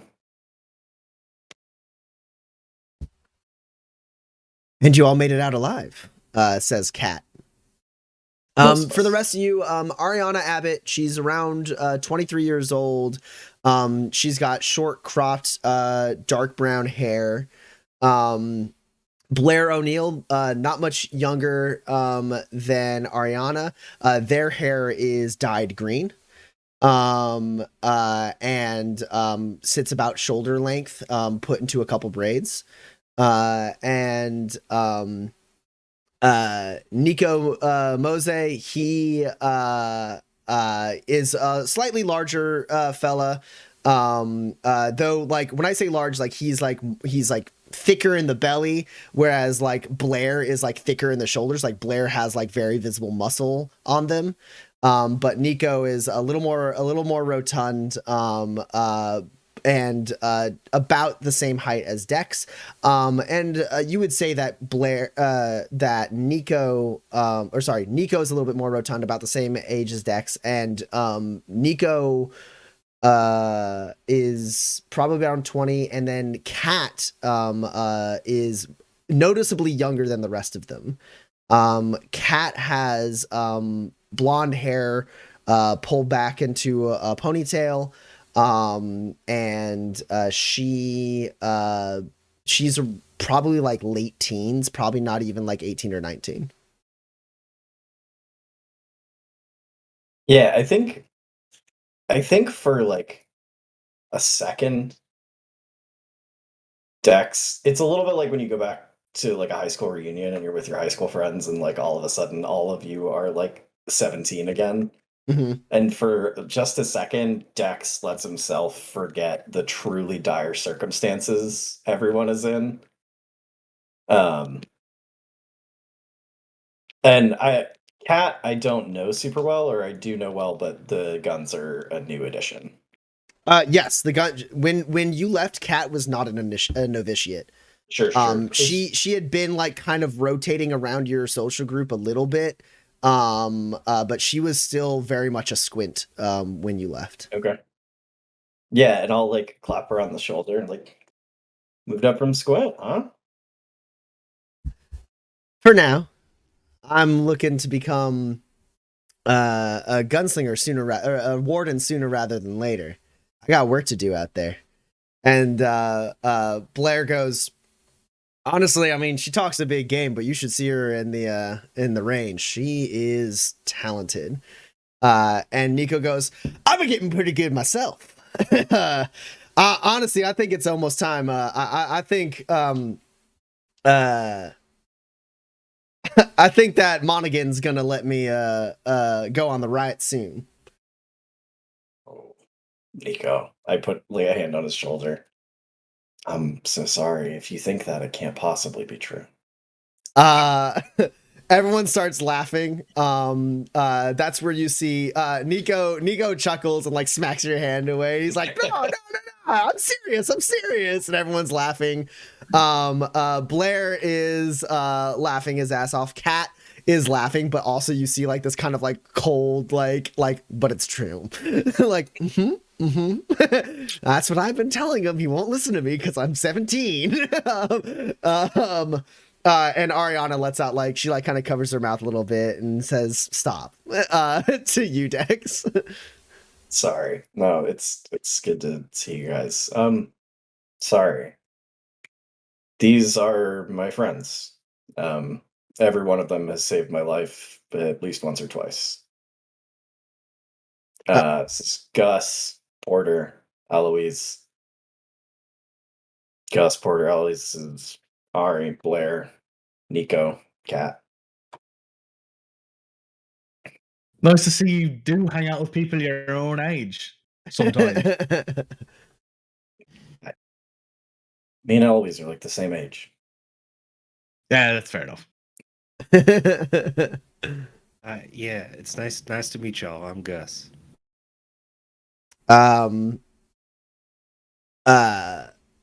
You see as everyone seems to sort of look like Nico steps back for a second. Kat is watching the rest of the group. Everyone seems to take their cue off of Ariana, who doesn't seem to realize that everyone is taking their cue off of her. And that's where Blair gives her like a little like shoulder nudge. And she goes, pleasure, really. Drifters, the lot of you. Well, thank you for taking care of Dex while he's been away. He's taken care of us plenty of times, for sure. As you can imagine. That sounds more like it, says Nico. I met Dex getting grifted. And as you might imagine, I was very shortly not getting grifted. uh, they chuckle at that a little bit, and then Austin kind of like lingers off to the side, and Blair turns to Ariana and goes, I think they might need to rest up for a bit. What do you think? And Ariana goes, yeah, we'll let you go ahead. And you all look pretty tired. Austin, do you need any help moving anything? And Austin's like, it's already taken care of. And she goes, all right, well, Dex, great to see you. And if you're going to be taking the ascent like Isabel thinks, good luck. And Blair puts an arm around Ariana and says, it's all right. We'll see him again before he goes. And Ariana like leans her shoulder against their or her head against their shoulder, and then the two of them start walking away, and kind of using that cue, Nico goes, don't leave without saying goodbye, and slaps you on the shoulder, and turns and starts like heading back, and Kat stands there for a second and goes, if I don't see you before you do the ascent, good luck. I think you got it. Thanks. And she turns to catch up with the others.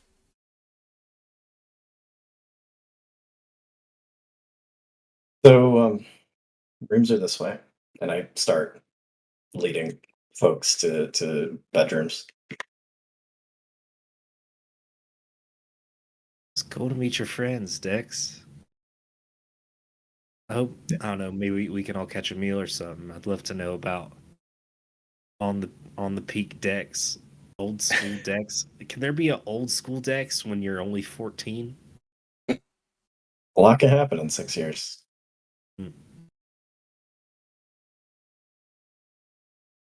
I'm sure they'd love to share a meal. Yeah.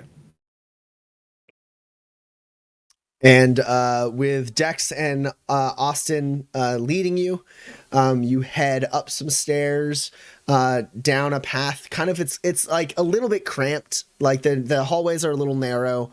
You make your way down to where there are some rooms.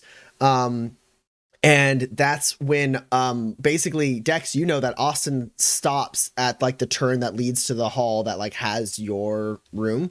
And he kind of like steps to the side to let the rest of you round the corner.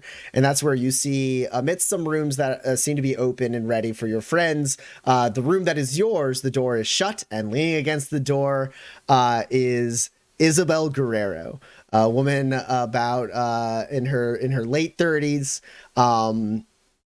She's got wavy and curly, like long hair that like sits just a little below her shoulders. She is wearing ornate warden gunslinger armor, though her cloak, unlike Dex's, kind of breaks the like dark gray, brown, and gold like motif of a lot of the things you've been seeing. Her cloak is bright red. It is a vibrant like scarlet color. As she is leaning there, she has a bag slung over her shoulder, and you see like what looks like LRC printouts kind of like folded into that bag. And on her hips, you just saw a few people with some guns. They have guns similar to Dex's guns. On Isabel's belt, there's two very distinct differences. One, the guns it's like looking at a whole different thing, even though they're all like revolvers and pistols, and functionally they seem similar. Hers are like of an immaculate design with ornate engravings along them. You can see the glowing emitters of hard caliber technology, and her gun belt is secured by an ornate belt buckle that sits pristinely right in the center of the belt, where one of her guns is slung kind of across her front and the other one is slung on her hip. And like that belt buckle has like an ornate engraving of like of intricate and like very like symbolic design. And as you walk up, her kind of like hazel green eyes like glint in the firelight, and she flashes a smile, and then says, "You look older." I am older. That's how time works. And Austin makes his leave.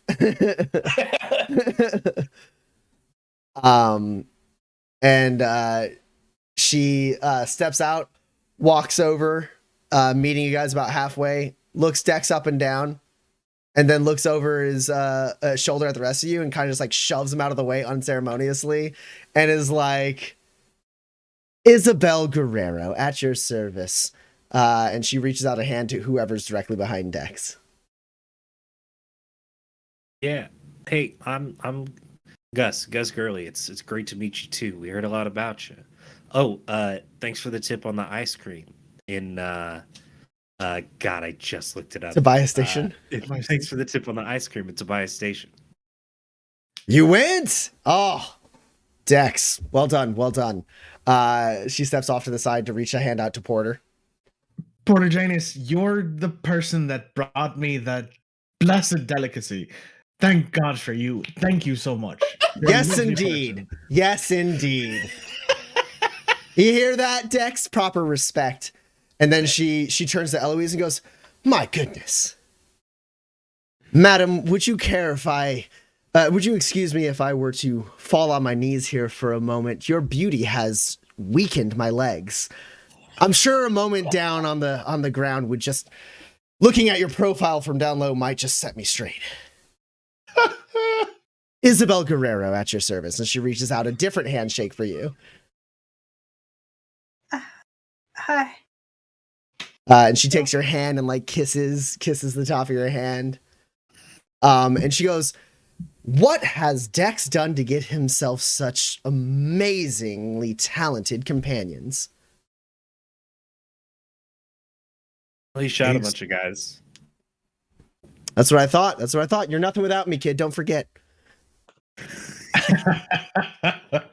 Sorry, how many garrisons have you raided? This year? Should have known better. I got. What can I say? I couldn't be prouder. I mean, honestly. And she starts like pulls up a bunch of papers and slaps them on the wall. And you see she's fanned out 4 bounty notices. You see a bounty for Dexter Bailey sitting at 8,000 spurs, dead or alive. I'm surprised they know my name. The crimes that are listed below include the murder. The crimes that are listed below of every bounty include the murder of Fort Dearborn soldiers, the theft and destruction of militia property, and the sabotage of territorial operations. You do see under Dex's, it also includes the murder of Captain Desmond Schaefer. And then next to that, there's Gus Gurley, set at 5,000 spurs, dead or alive. In addition to the same crimes as everyone else, Gus's includes the murder of Dr. Ulysses Pruitt. My bounty's lower. Eloise Reynolds sits at 4,000 spurs, dead or alive. And the bounty for Porter Janus sits at 3,000 spurs, dead or alive. In addition to all the crimes that everyone else has, Porter also has con artistry and the trade of illegal goods added to the list. Hey, all right. Finally getting some respect in my business. You also notice That's good advertising. along these crimes, there's a notice under Dex that says armed and dangerous, shoot on sight. And then there's a note under both Gus and Eloise that says illuminated threat.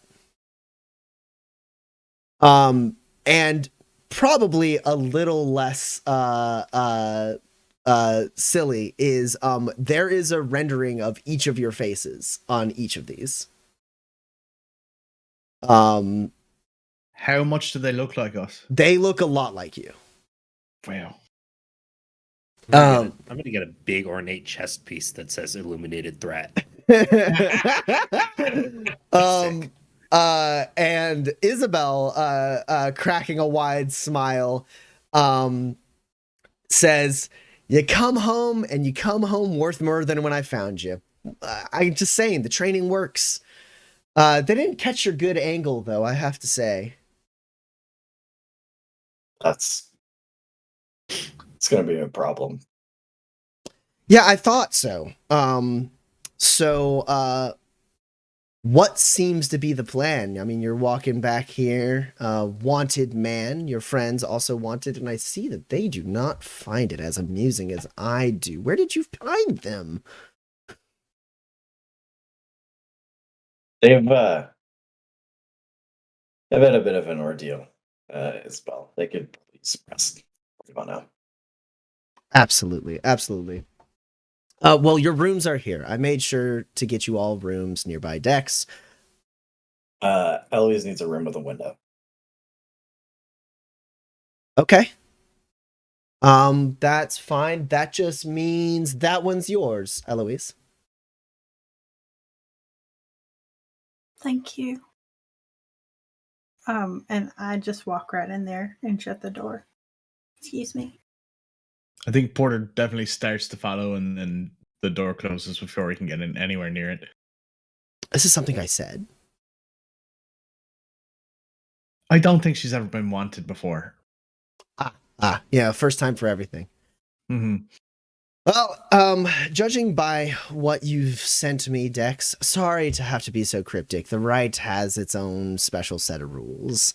I have to make sure I let you deal with it on your own. But judging by what you sent me, and what I've looked into since, Brimstone does seem ripe for the picking. And, I mean, news of what you've done has already hit the LRCs. I have a member in the Zephyrs who checks the LRC notices for certain tags, including your name. That's how I was able to pick this up as quick as it happened. You missed them by just a few days. But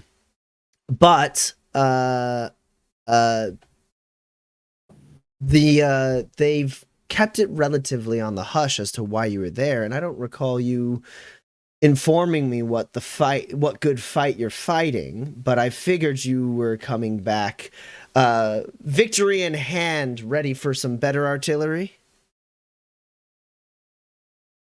Victory is a bit of an overstatement. But I'll take the second part. All right. Well, I mean, you've already punched them in the jaw. Now they're off balance. All you have to do is expose them. I assume you figured something out to that end. You ever hear of a guy named Leo Riggs? Funny, you should mention that. I forget, did you send her anything about Leo Riggs and the Raven and the FPC or anything like that? I don't think so. No, you know what? Before we went to Brimstone, I sent her everything. Yeah, that's what I thought. With the message of like, hey, if I'm dead, avenge me. Yeah. That's what I thought. That's what I was remembering. I want to make sure I was correct. Also, while we're in this brief moment, +1 grit to Dex from the pack walk. Oh, thank you. To Gus from the pack walk. Sorry, it is to Gus. I said Dex, I meant Gus. You may notice the 3 Gus's underneath. Also, thank you, Packwalk. You're the best. I rescind my thank you. Wow.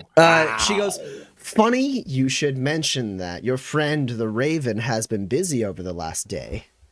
And she pulls out another set of papers and holds them out for you. That one's going to take a little bit more reading, but I have the most interesting page on top. And it seems to be a relatively local, like it seems like whatever LRC operator Isabella is paying for her information is like reaching probably far beyond, like all this information is like available through like LRC requests and stuff. This guy is like requesting stuff from like way outside his normal territory because this is a relatively local LRC bulletin about the Valentine estate in Overlook burning to the ground. The Free People's Coalition expected to be responsible. However, the heading says Overlook burns, Free People's Coalition over, Raven dead, and the image ahead of the ahead of the article is a scanned rendering of a broken, charred, burned Raven mask. Whoa. There's no way he's dead. I thought exactly the same thing. First off, no body, right? Come on. Not even bones. Farmhouses don't burn that hot, trust me. Plus, they pumped it full of all sorts of juice that they took out of me, and I wouldn't be dead in that.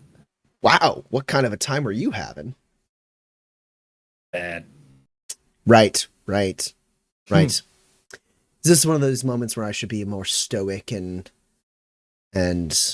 thoughtful teacher? Hey, you do whatever. You live with the consequences. She just smiles at that and leans back and goes, anyways, that's from about a day ago in Overlook. Valentine Coalition and FBC are on the skiffers, as it were. They are seems according to this article, they've cannibalized each other. The Raven's dead, the Valentines are dead. Honestly, not really helping the Free People's Coalition's proposed cause. A bunch of illuminated folks showing up at the Valentine estate and attacking them and burning it to the ground. Very garish, very, very bad form. Yeah, I get the sense Leo doesn't think he needs the cause anymore after what he got at Brimstone. Mm-hmm. Well, that sounds like a lot. And you all look pretty fucking tired. You especially, old man. Look at you, she says, like putting a hand on Gus's cheek. She goes,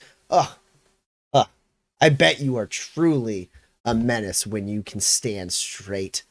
Go lay down, get some rest. Yes, ma'am. I'll make sure some water and tea is sent all of your ways. And Gus just like goes and marches off to a room and absolutely crashes into a bed. And you, young man, she says, walking over to Porter, you strike me as a fool. Dex, I think, has a full-on like. And she like leans in and like pushes the brim of your hat up to get like a better look at you, and she goes, yeah, definitely a fool. It's all right. Dex will set you straight. I love me a good fool. And she pinches your cheek. Okay. Off to bed with you. Go on. Okay. Yeah, your bed's that way, she says, pointing and like standing in the way of Eloise's room. All right. Yeah, thank you for that. Mm-hmm. He closes the door. He doesn't slam the door, but he does close it a little harder than necessary. She turns back to you with a slightly warmer expression, Dex, and she puts a hand on your shoulder and says, I like your friends, and I'm glad you're back. They're good people. They've been through a lot. I can tell. You hold them together, yeah?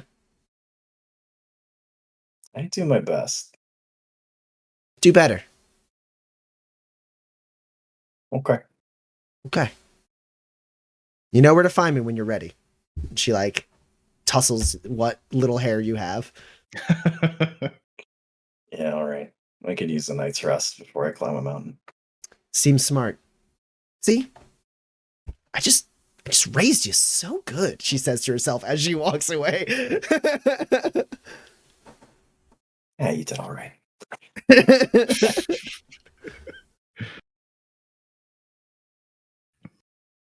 I think before he goes to bed,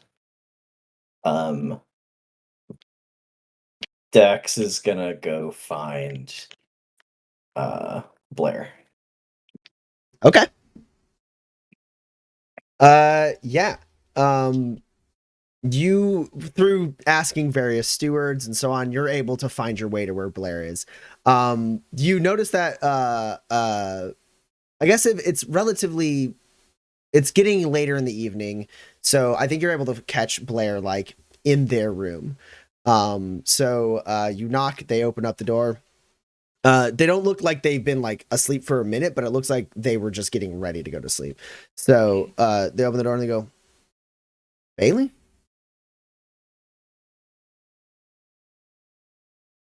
You and Ari?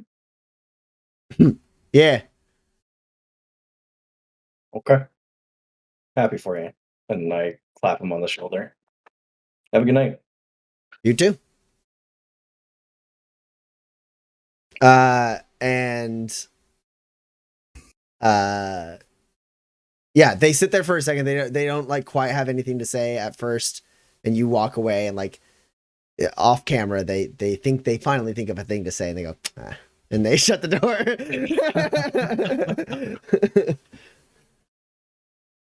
Yeah. Dex goes to bed. No, I go to Gus's room. You find a sleeping Gus.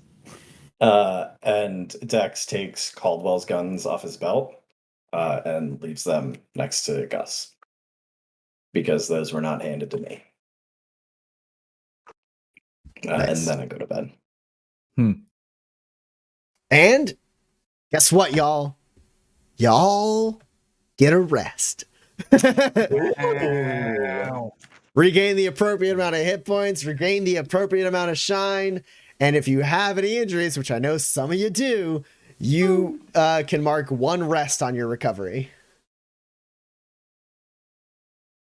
I'm only 1 exhausted and not 2 exhausted. Hooray! Also only 1 compromised. I think there's a point in the middle of the night where Porter's gonna get up and kind of like hover outside of Eloise's door and see if he can hear anything to see if she's awake.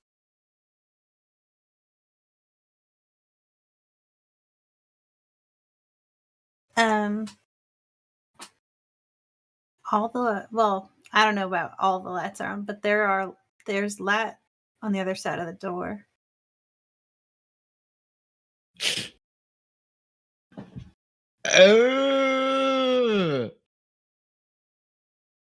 He knocks on the door.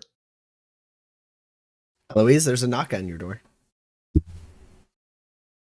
I take all the blankets. I've never been so cold in my life, and I get out of bed, but I was like in a big taco burrito. Yeah, all of your rooms are very small. It's like enough room for like a twin size bed and like a very small like dresser. And I go and answer the door. Hi. Can I come in and talk for a second? Sure. Oh my god, you're freezing cold. Get back in bed. Go, go, go, go. Get the worm. Catch the worm while it's still there. Go on. I sit on the bed.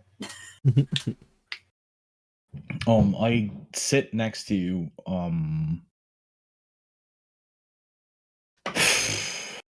I know that I need to apologize to you.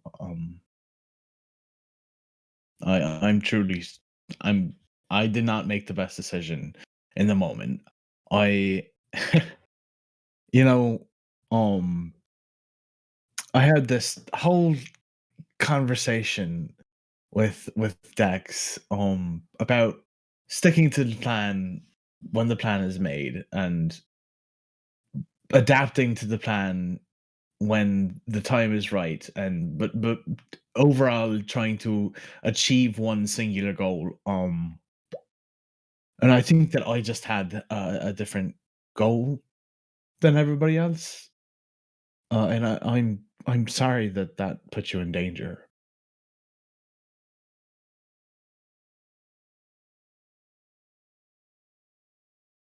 Oh,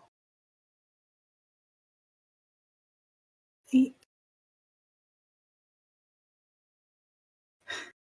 you don't have to be a fighter. I know. I'm not. You're not a fighter, but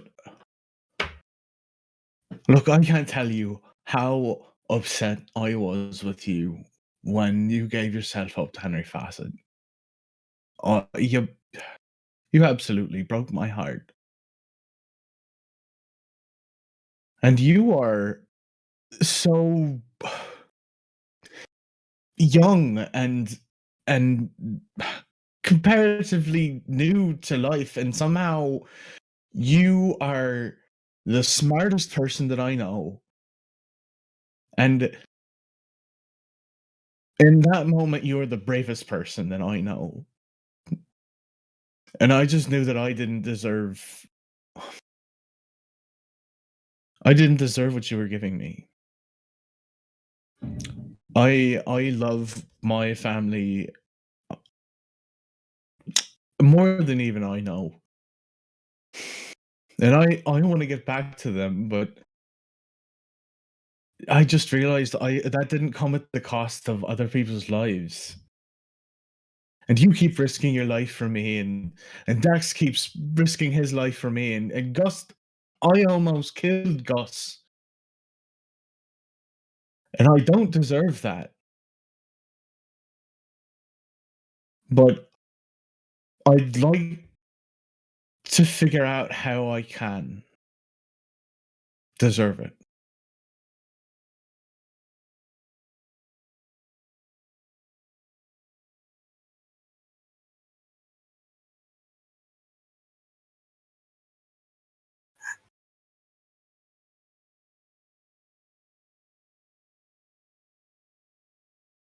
You already do.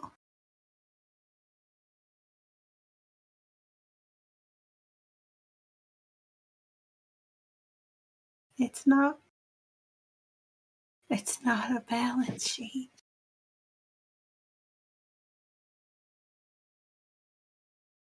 We all care about you.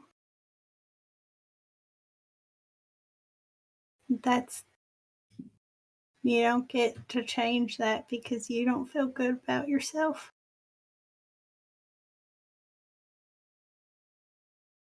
I'm not mad at you for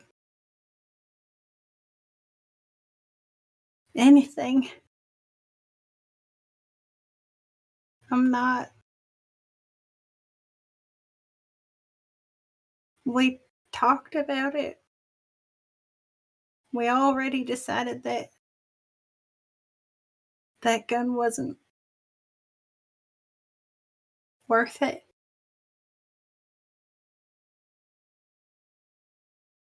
I went with Henry Fawcett to save all our lives.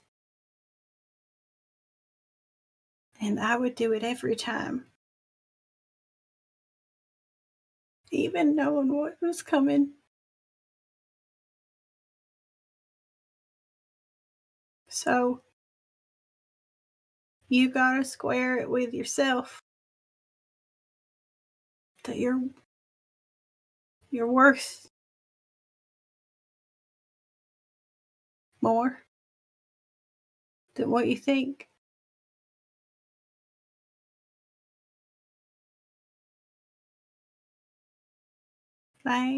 I'm not mad.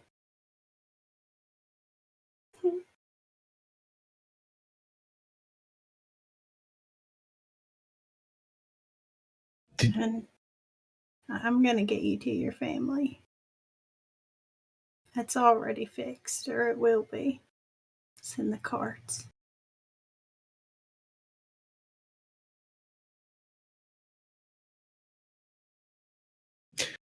Do you know how much you're worth? Just you're telling me that I need to evaluate the worth of myself to myself, especially because you are telling me how much everybody cares about me. But do you do the same thing for yourself?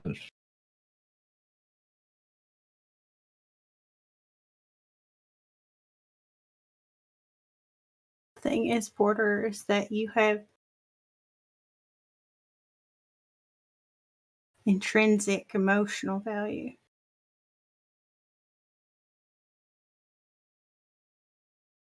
I have external value. It is extremely easy for me to tell exactly how much I'm worth. And sometimes the balance sheet makes my worth the best leverage. Do you think that just because you have external worth, that takes away from your emotional worth? No.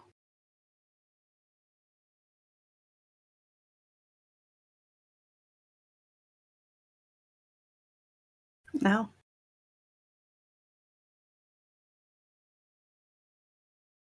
There's a calculation. There's always a calculation. It's profit and it's loss. It's a negative and positive charge. Something's got to balance it out. More often than not, it's me. So, You can do that with spurs or cubes or vehicles or fucking dolls or something, but you can't do that with a person. Your emotional value is separate from any other value that you have, whether it's from the family that you're from or from the things that you can do. That's not and if you had to choose, between the two. no. If I had to choose between what? I'm sorry. When are you choosing me?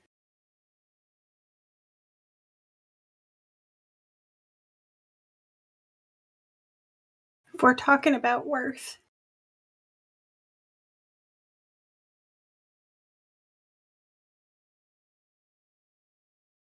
so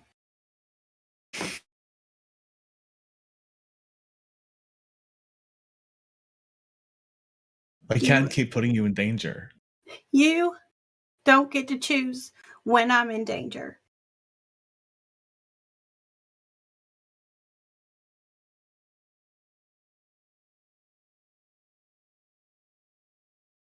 I'm not a baby. I'm not a child. It's not about that. It's not about your. You don't trust me, then, Porter? I don't trust anybody. Well, then, whose fault is that?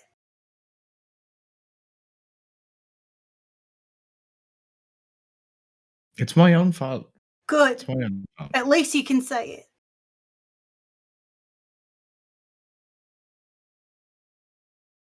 You've got people covering for you.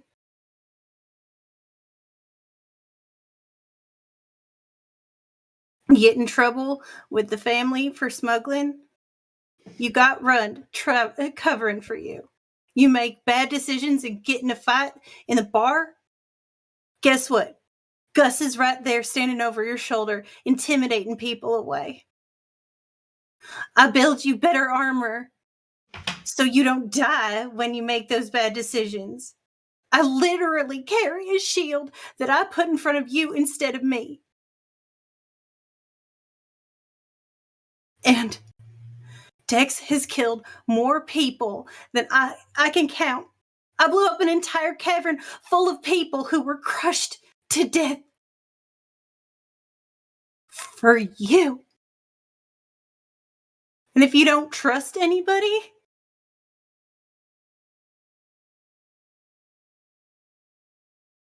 to me about heartbreak.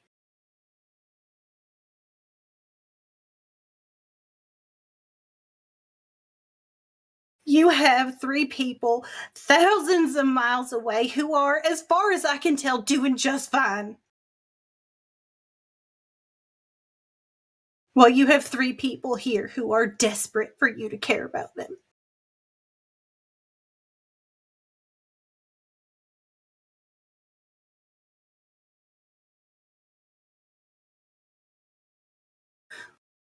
We have to go and clean up the balance sheet. We have to find Leo Riggs. And we have to stop him. And then we have to find Owen. And we have to stop him. And then I will go home and I will buy your freedom. And then I will never see you again, Porter Janus.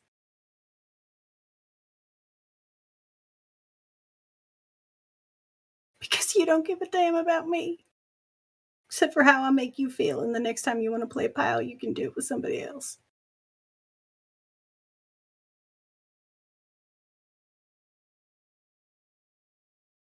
Don't trust anybody. Get out of my room. Porter leaves. Everyone can hear Eloise crying.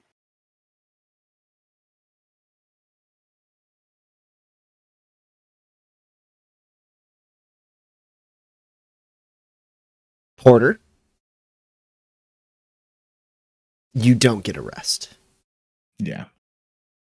Because there's a knock on your door in about 30 minutes.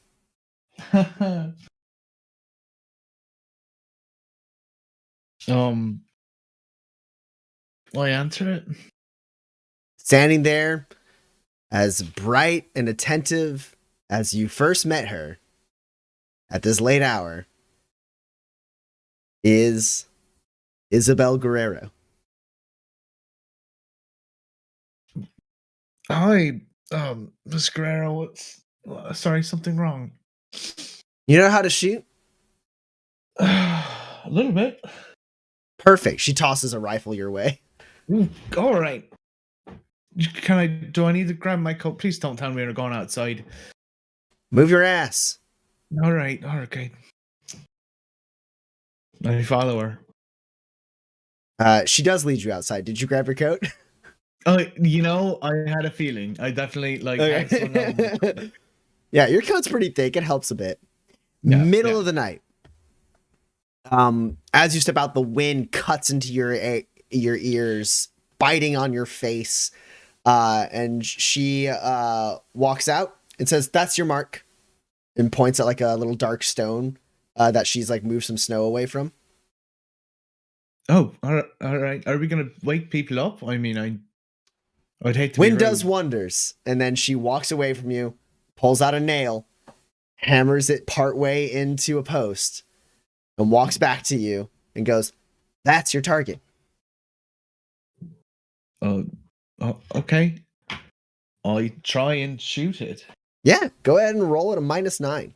A range test at a -9. What the fuck? Yeah, all right.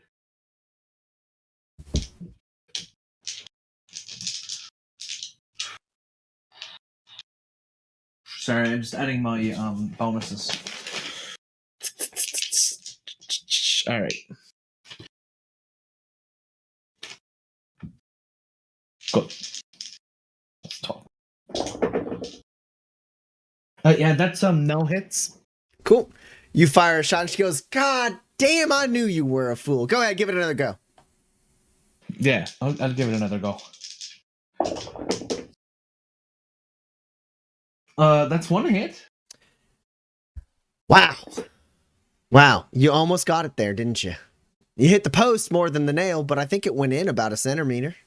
Oh, the wind isn't helping me at all. I mean, Jesus. When is it ever going to? When is it ever going to? Is that something you can control? The wind? No, I guess it's not. It's not. Now is it? Go ahead, take another shot. You know, I like shooting with Dex a lot more. Yeah, he's much nicer. Real sweetheart, that kid. I did not do enough to hammer in the harsh realities of the world. Take the damn shot, Mr. Janus. That's no hits again. So the second one was a fluke then, right? Well, you know, I think I think we had a hang of it. You know, if I aim a little bit, just let me try it again. Let me try it again, okay? Sure. I can almost hear you smirking. Jesus.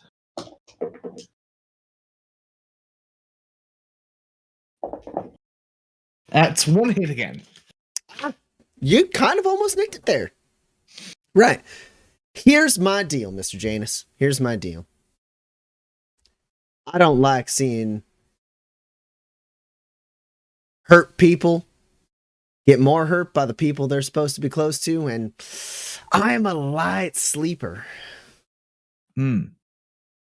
Sorry. Yeah. You should be. More than you know.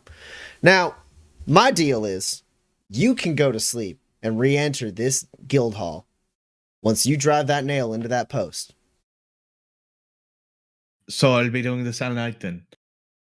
You tell me, Mr. Janus. Is this like a punishment or something? Do you think you can't hit the shot because you're cold and the wind is mean?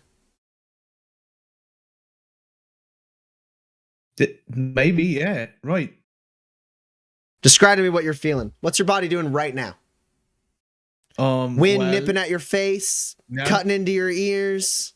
Yeah, actually, my knuckles are a little chilly as well. Are they? Yeah. Right. How much do you Shuddering, need to move that trigger to pull the shot? Not much. Not much. You can do a lot with that gun without much feeling in your fingers, now can't you? That's true. So, do you think you can't hit the shot because you can't hit the shot? Or do you think you can't hit the shot because you think you can't hit the shot? I think I know what you're saying. And I'll take another shot.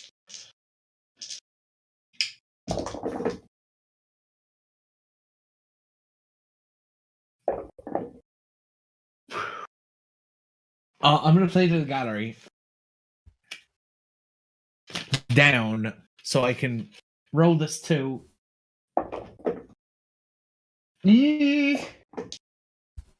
Oh, hey, I did forget about my reliability, so that's 3 hits. Oh, all right. Porter, with 3 successes, you get the nail halfway in. Whew. All right. Well done. Really well done. Now, widen your stance. Control your breathing, because that's something you can control. You get that under control, the rest of the body will obey you for the brief moments you need it to. Stop trying to not shiver. That's going to happen. You're going to shake, you're going to ache. But for the window of time you need to aim and shoot, you can wrestle back control.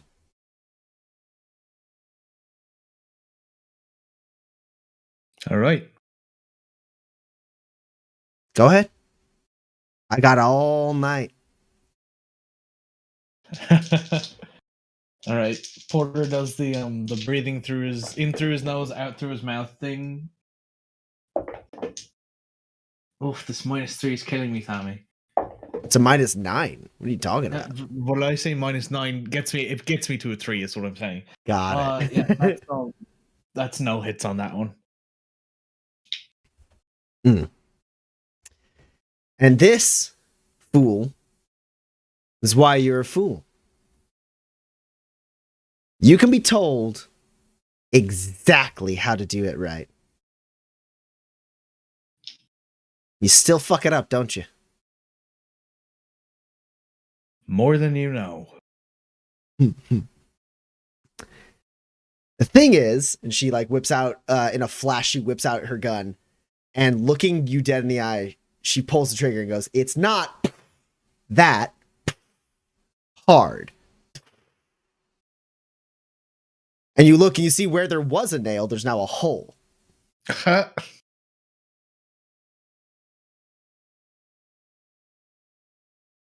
So you tell me, Mr. Janus, what's holding you back?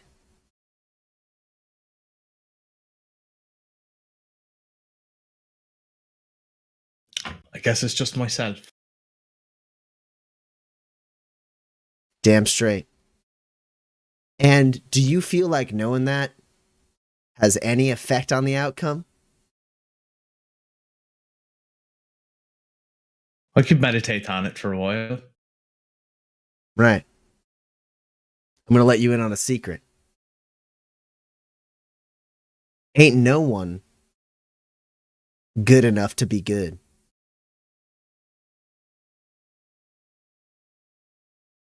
You have to choose it. You have to do it.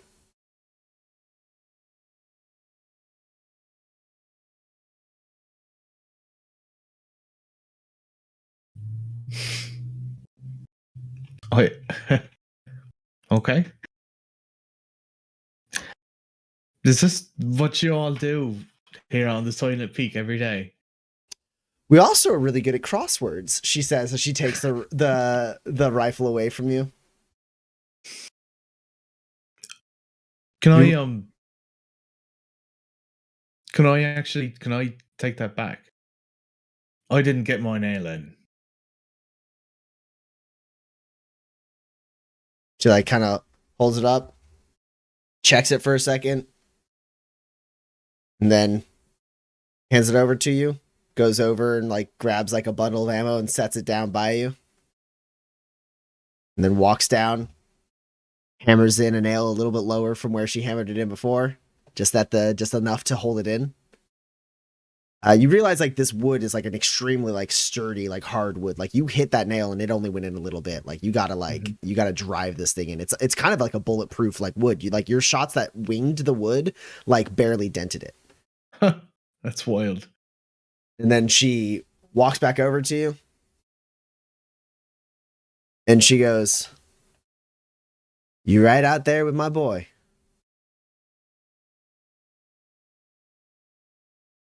He's going to look after you. But he can't watch 3 people at once. So I need every damn one of you," she says, like pushing you in the chest, "on your A game. And I love me a fool. Until he gets me killed."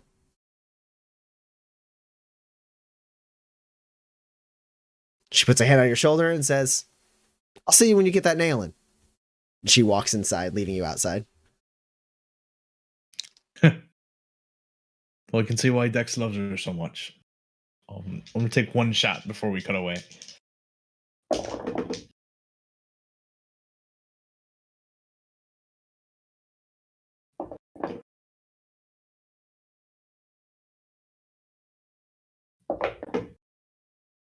I'm going to play... Wait, no, that's... Yeah, I'm going to play to the gallery to count this 4. So you're at 0 grit now? That's right. It is 3 successes, though. Hey, you get the nail halfway in. As soon as Perfect. she shuts the door, you sit there. The wind hurts. Your body hurts. You are exhausted, both physically and emotionally. You shoulder the rifle. You start thinking about things that are going to spur you on and things that are going to make you do better.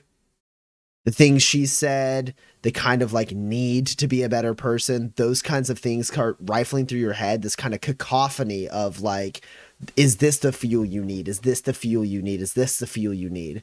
And then like something she said kind of like triggers in you as you like kind of sit there and you like try to get the gun ready and you're like, I'm just not, God damn it, why does this not feel right? And then you think about the fact that, like she says, you don't need to feel right. You just need a moment of feeling right. And like, you're like, okay. And you just like, for like the briefest moment, maybe for like the first time in your life, you're able to like silence that internal monologue for just the amount of time it takes for you to pull the trigger. And you see the spark and you see the nail go halfway in.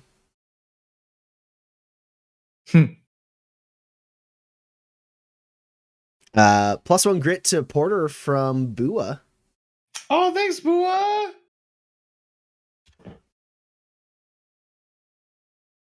I won't die out here.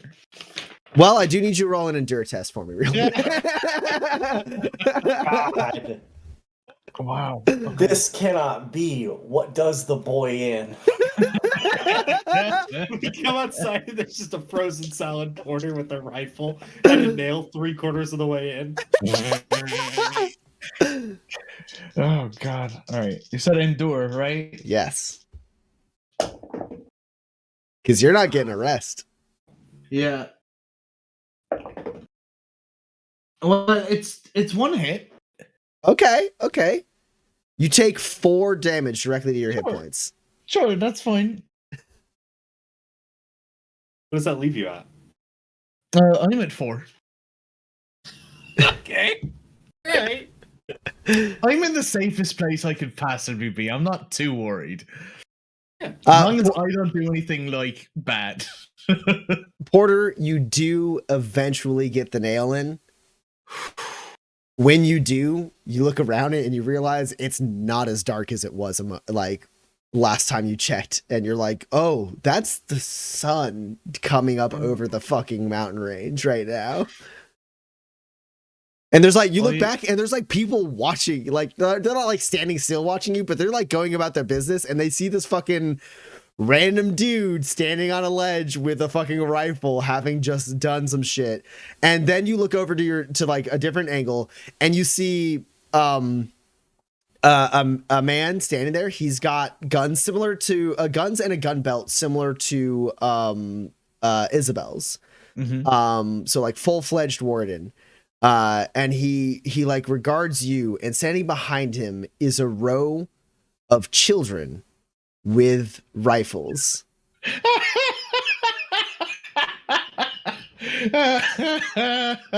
You all right there, sir? Yeah, I was just doing the. Are they about to do the nail thing? Yep. It's one of the first tests we give the squints. Once they progress far enough. Well, if I can do it, kids, all of you can surely do it. No problem. Come on out.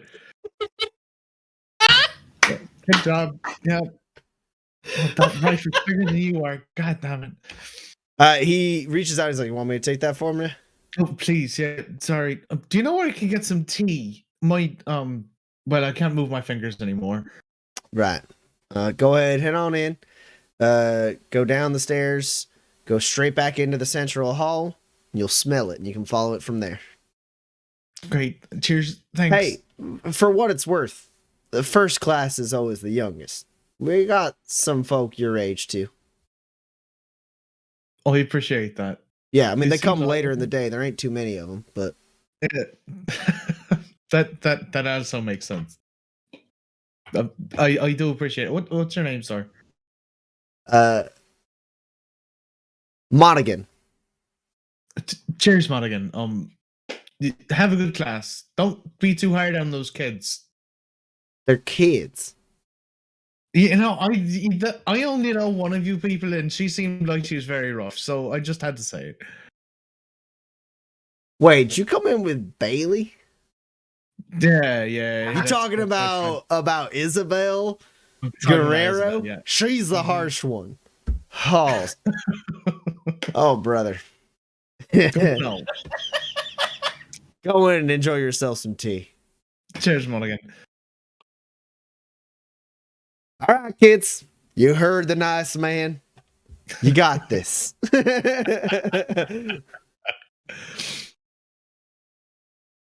It's the dunk on Porter hour. It's incredible. All right. The rest of you wake up having benefited from a rest. You hear the sound of some shots firing here and there. You smell the faint aromas of food and tea down back towards that main like central building. Dex, you wake up.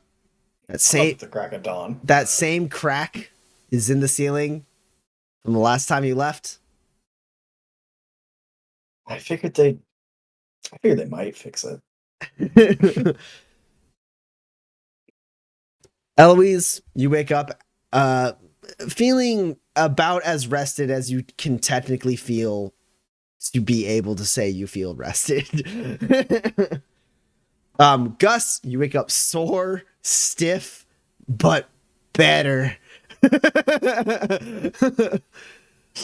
You went from being like at like a -60 to being at like 0 as far as like your normal self goes. Like it's been so long since you've woken up and felt like an improvement. Yeah. Ooh, all right. Okay. Time to warm you boys up. All right, let's go to church. He just goes for a jog or something. Yeah. So all of you get up. Eloise and Dex and Gus. Like Gus is already out the door running around. You probably, Porter, see him at some point kind of just like jogging by. Dex and Eloise, you have time to like go and get some breakfast. All 4 of you kind of relatively in the same area, though Gus is finding things to do like pull-ups on and stuff like that. He's trying to get like his workout routine going. And there's like Porter teaching the class. Good luck. Yeah.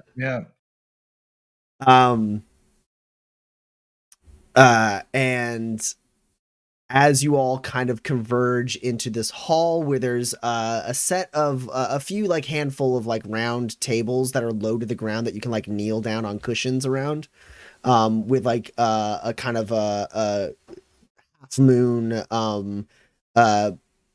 shelving with some food laid out and people like kind of stewards like serving them, and different novitiates and squints and even the rare gunslinger grabbing some food, some of them eating it there, some of them taking it away. The 4 of you are at least in relative proximity as we move on to take our break. Before we kick off the break, though, I do really just want to quickly give everyone a grit for good role play. Oh. So everyone gets +1 grit for good role play. And we're going to take a break. I got 10:51 on the clock. We're going to do a little bit of a shorter break, I think. So we're going to call this around 10 minutes, give or take. So we'll see you guys about 11:01 Central. We are back.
are back. God. All right, for those of you who just rejoining us, our 4 drifters have arrived at the guild hall of the Wardens of the Silent Peak. Eloise and Porter had a painful conversation where Porter basically as he is wont to do when he talks to people he cares about, put his foot right in his mouth. Eloise told him to get out of the room because Porter's like, I don't trust anyone. And Eloise was like, how the fuck do you not trust anyone? All of us have done so much together. Fuck you. Get out of here. Meanwhile, we met Dex's mentor, Isabel Guerrero, who woke up Porter in the middle of the night because she heard Eloise crying and said, hey, motherfucker, come stand out here in the frigid cold of the night on the mountain and try to shoot this nail into a post from like fucking 60 yards or some shit like that. And Porter did all right. It is now the morning time. Dex, Eloise, and Porter, at the very least, are directly in the room where like breakfast and stuff is served. Porter looks not great. He's still probably at this point. I think his clothes are wet. They don't have snow or ice on them, but they are wet. Yeah. He does not look very well rested. Dex and Eloise look a little bit arrested, and I'm gonna go ahead and say that Gus, seeing like Eloise and Dex go in where he saw Porter, is able to kind of like take a break from his morning exercise routine, which I think might be a refreshing view for anyone who knows him, because I don't think Gus has done this in a minute. Gus, you're able to kind of walk in with like a good healthy glisten and sweat on your body as you walk in and like towel off and move towards like the meat portion of the buffet. Hey y'all, that feels so much better. Oh my goodness. Good morning. Morning. How'd you sleep? Well, considering I hadn't slept in about a week because I'd only been put into unconsciousness medically or electrically. They not let you sleep in there? No sleeping for me. Just unconsciousness.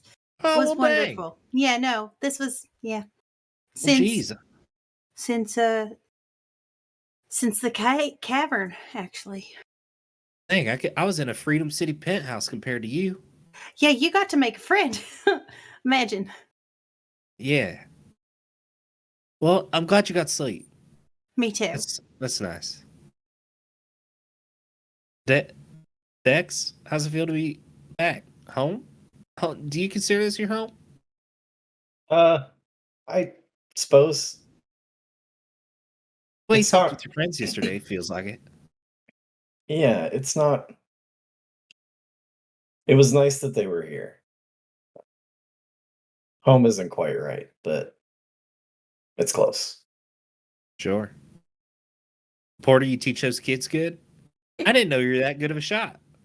They're just like you sort of just like step on in and teach first period or whatever. Oh yeah, I taught the crap out of those kids. They were shooting very straight by the time I was finished with them. Yeah. Make sure you got your jacket on out there. I had the jacket. It's just cold. It's important those kids get to learn, but it ain't worth sacrificing your health. The youth is the future, as I always say. You are always saying that. Mm-hmm. So what? I mean, I would love to sleep like again, but after that, what are we up to? Well, Dex, are you doing the? You said that you already were a gunslinger the other day. You were like, I figured it out. I am a gunslinger, and it was very cool for you. But do they have like a thing where they give you your belt buckle? It's called the Ascent. Okay. Oh, is it like the Ascent? We hand you up this belt buckle, or like the Ascent, like you got to shoot like 20 targets in a row that are on the next mountain or whatever.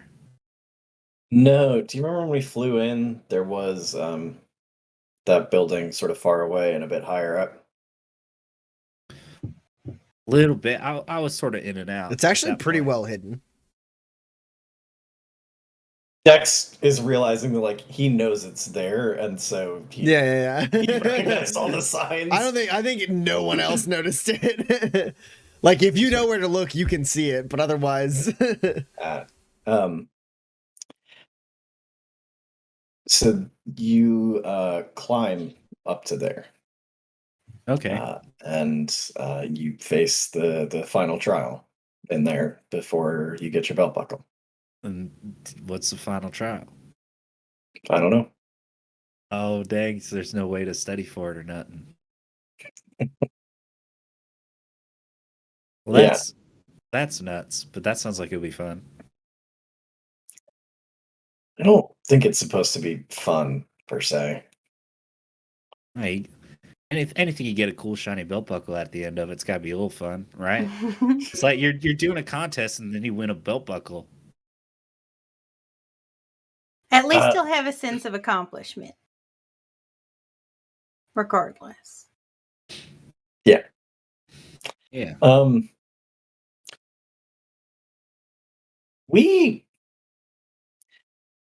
We had a bit of a weird experience after the Punch Peaks.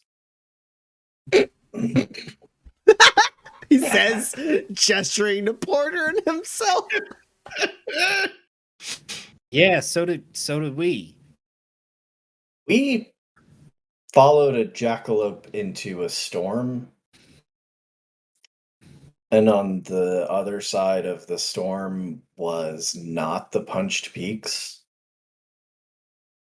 Oh. No, that does sound like a weird experience. That doesn't- It was like, I don't know if it was anywhere on Manifest. It was like an ethereal place, kind of. What, like space? Y'all went up to the moon? No. One of the moons? I feel pretty confident it was not a moon. I don't know where it was, but we did meet somebody when we were there. Yeah, we met a guy named Kinsey McCharlotte. Does that name mean anything to either of you? No. Should it? Did I'm not that, even did gonna that roll name come up connections. when did that name come up when I was I forget. I Addie don't remember.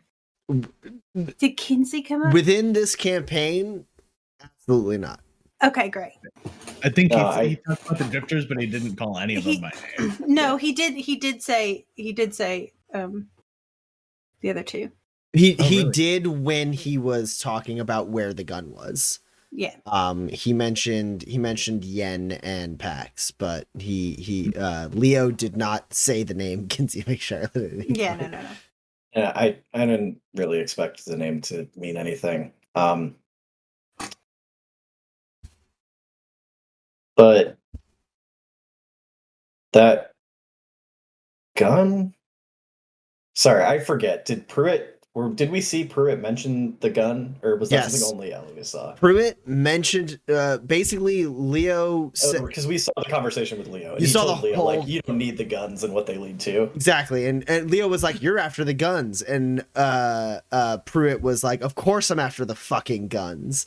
And then a little bit later in that same conversation, Leo posited that there's a rumor that the ghost of Owen Lemaire is looking for his father's resting place and hunting for those guns. And basically Pruitt confirmed that that's who he was. And that, Dex, you specifically out of everyone else, made you understand that Leo was trying to fish to make sure he was talking to Owen Lemaire when in that moment, and then that made him realize that he was in danger. Okay. But the guns that Pruitt or Owen, I guess, were looking for, this guy Kinsey, I think encountered one of them. He seemed to know the people who had them, or had one of them at least. Okay. What? Do we need the guns? So We need you Leo followed Riggs. a rabbit through a storm to a place that is impossible. There you met a man who said he saw a gun that other people have, and also Leo Briggs was looking for? Yes. And we walked out of that storm in Waypoint 3 days later. Hmm. So Yeah. you were just inside a storm for 3 days. I think it wasn't storming inside the storm. Yeah, that's no moon. I somehow never took a moment to think to myself, what would it be like to have someone try to explain this to somebody? Yeah. This yeah. is just mwah, and I love it. You know, So- I really should have taken some readings or something when I was there, because I have nothing to show you. I just have. Well, at least our witness agrees. Like, we did see the same thing, so I don't know what to call that.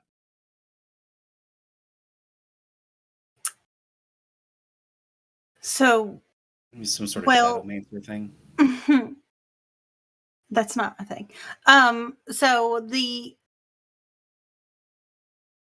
So if Leo Riggs knew where these guns were and where those people were, he's already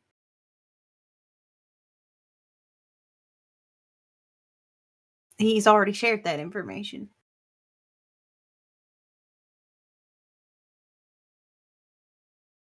Yeah, but then Leo got all the stuff that we need to get rid of Brimstone, right? All the evidence and the bad stuff. Yeah. Leo Riggs took the readouts. I don't know. I don't know where he's going, but I think he's looking for a way to maybe kill Owen or defend himself against Owen. He was afraid of him in that room. Well,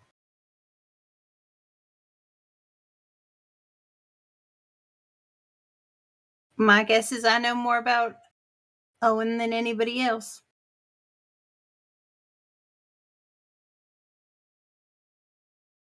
His daddy was a gunslinger. And he was looking for those guns. That's true. He had me try and find him, but I couldn't do it. And he failed to be a gunslinger.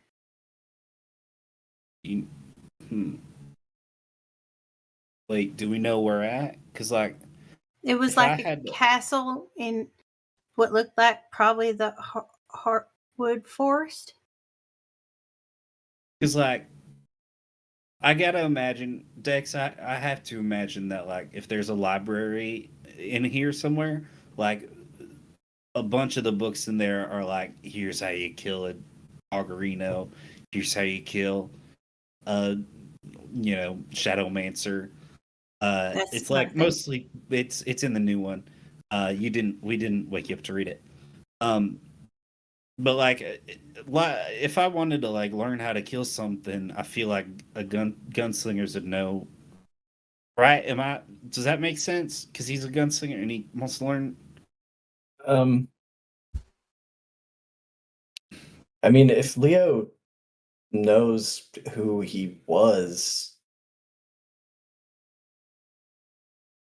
and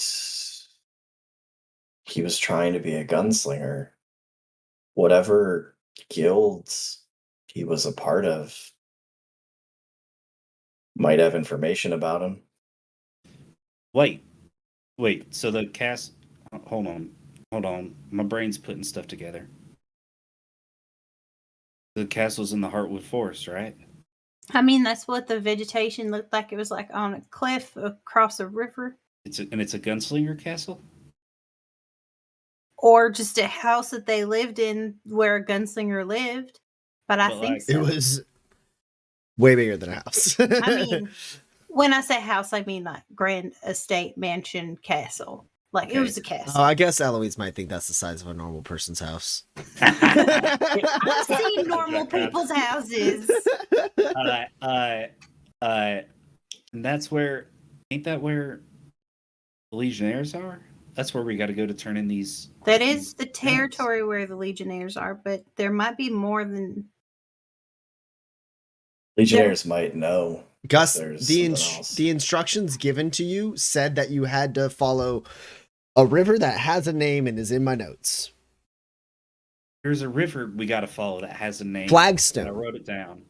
The flag what? The Guildhall is located along the Flagstone River within the western end of the Heartwood Forest. Yeah, it's in the flag. We got to follow the Flagstone River into the Heartwood Forest. There can't be like multiple gunslinger guilds that live in the Heartwood Forest, right? Like The big forest. Yeah, but yes. The What I Legionnaires saw would was probably along- know. the river. If nothing else, they'd have information about. If there's Where another it's guild supposed out to be. there, or Wait, did you say there was a river? Al? Well, there's a river underneath the castle. Okay. Well, But I mean, like, rivers are defensible positions. So are Sure. cliffs. I think if it wasn't the Legionnaires Guild Hall, they're gonna know if there's another yeah, ancient guild hall somewhere in the forest. probably happens all the time. Like, oh, you're looking for those gunslingers down the way. That ain't us. Well, is there, like, do gunslingers know where other gunslingers live? I can talk to Isabel and maybe speak to the cadre. And I don't know if that's information we have, but if it's available, I can try and get it. If there's There's like a nothing else? drawing too, I would be able to see it. If nothing else, we have to go there anyway, right? Yeah. And if that happens to be the place that that Leo Riggs is going, be helpful. I mean, if he's going after Owen, looking for his weaknesses and Right. stuff, he's like 200 years old. He's so old. How's He's that been even around for possible? so long. He's never lied. Huh? I didn't think those were real. Those are real? I don't know what that is. Some illuminated people, when they die, lose their body but retain their spirit luminescence thing. And I'm not exactly sure how it works, but they can like take over another person and live inside them. So when he shot himself, He wasn't shooting himself. he shot Dr. Pruitt, who I believe probably never did any of those experiments. Oh dang. Okay, so he's a ghost and he hops around in a folk. Well, I think there's a method to it. I don't think it's just like you can. I think it's by touch or like ritual or like You're well read enough to know that talisman. what there is with Everlights, there's usually an item that someone needs to be in possession of. Sure.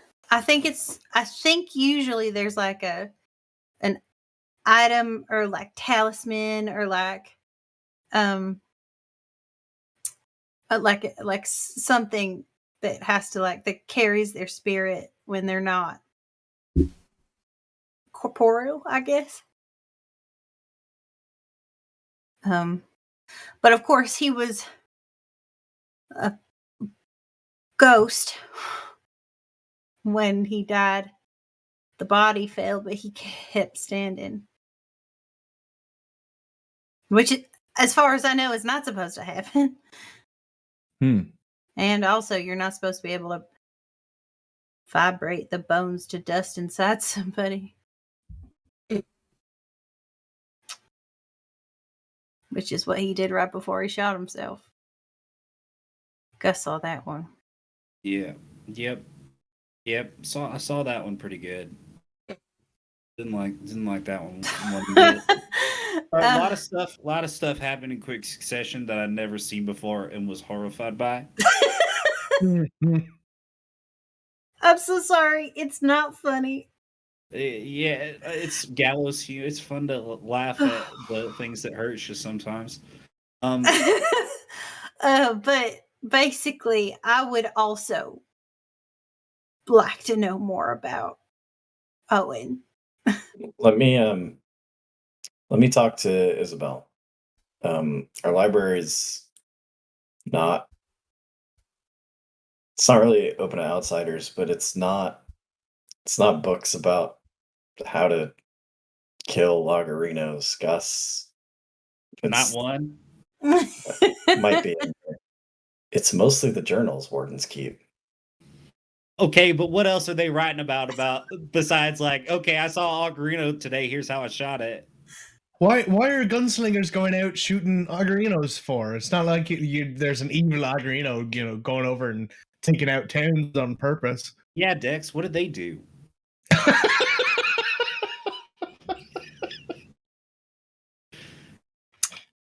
Okay. Well, I think it's a good idea for you to talk to Isabel. Gus, Dex, I'll take your plates.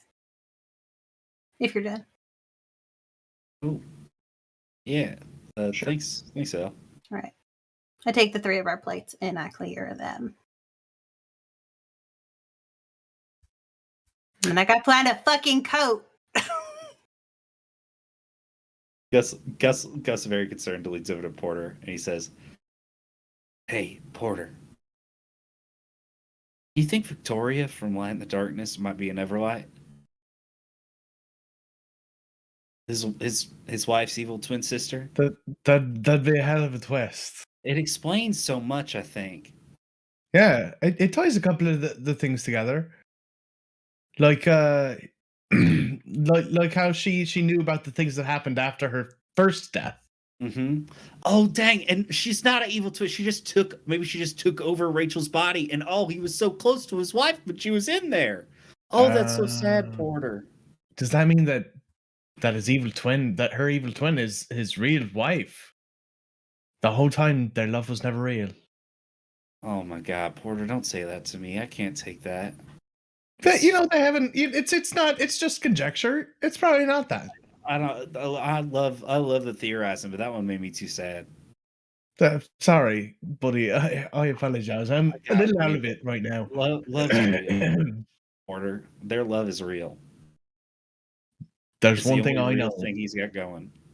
That and all the supernatural stuff. It's always. Otherwise, his life is just too sad. Yeah. Yeah. I am gonna go grab some more kippers and mash. I'll see you after I take a nap, I think. Yeah, I'm gonna go take a shower, I think. Eloise, you're able to return the plates and then find a steward that will happily. Please give me clothes that are warmer. You are given a full suite of clothing. Thank you. You actually get a coat that's a lot like the steward's coats. It's like that kind of like dark, black, brown, and gold, like coloring. That it's exceptionally warm. Very nice. And you get a fuzzy hat too. Heck yeah. It's like kind of like rectangular in shape on your head. I wear it inside because it is too cold. I hate it here. I will. So I have two things I want to take care of. One, I want to ask the drifters we hired, because they knew Lucille better than me, certainly, what she would prefer burial wise. And then I want to go find Isabel. Sure, yeah. They all kind of wake up way later than the rest of you. Alf is like kind of in a weird spot because Alf doesn't. He's not with these drifters, like these hardened drifters you've hired. The thing you were able to notice, Dex, is like Arthur Ross is like very used to like losing people he cares about. So much so his heart is like scarred and calloused to the point where he's just like, it's a normal morning for him. He's like, yeah, of course. A bunch of people I love are dead. Whatever. Like he's just moving around. Parappa and Jess are recovering. And kind of like following Ross's lead, and Alf is there too, and Alf is just kind of like walking around with them.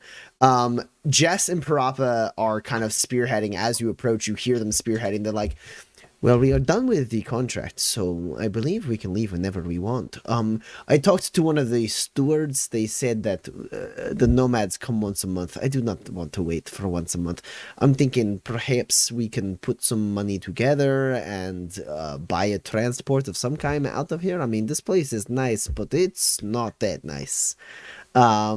And Arthur's like, yeah, whatever, I'll pay my share. Are you gonna eat that? All right. Grab some food. And Alf is like, I mean, it's, I don't, yeah, whatever. Yeah.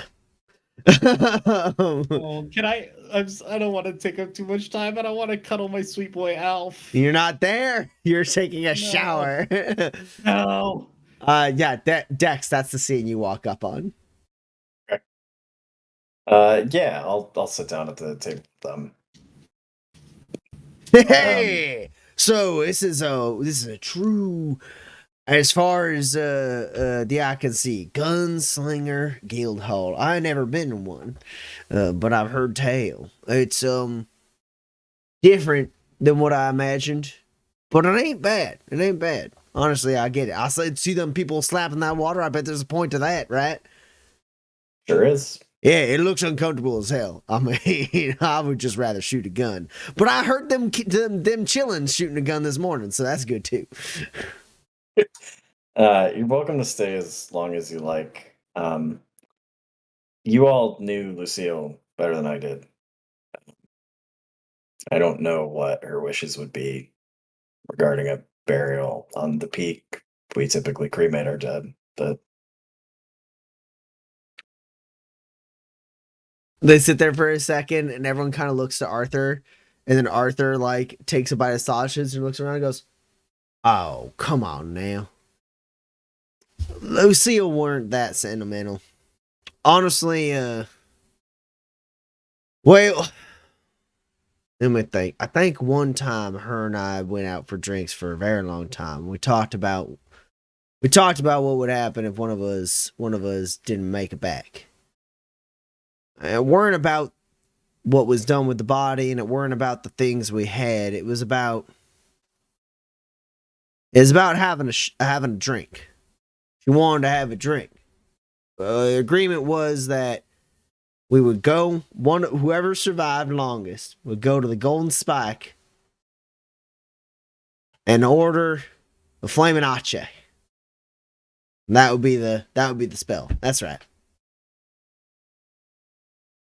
So whatever you do with her body, I mean, you do whatever you gotta do to keep yourself clean and safe and whatnot. But I know I want to go back to Waypoint.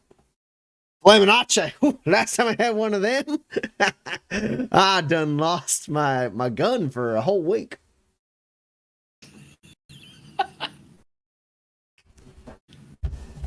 Spoiler alert.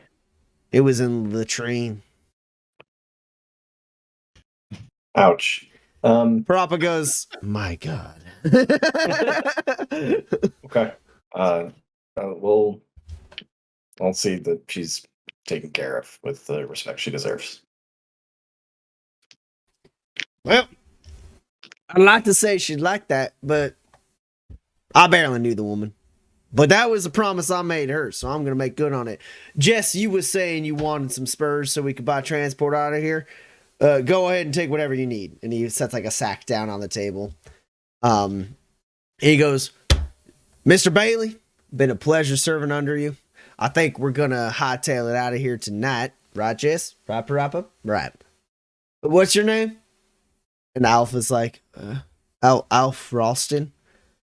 You coming to Waypoint with us, or what's your deal? What's his deal? I've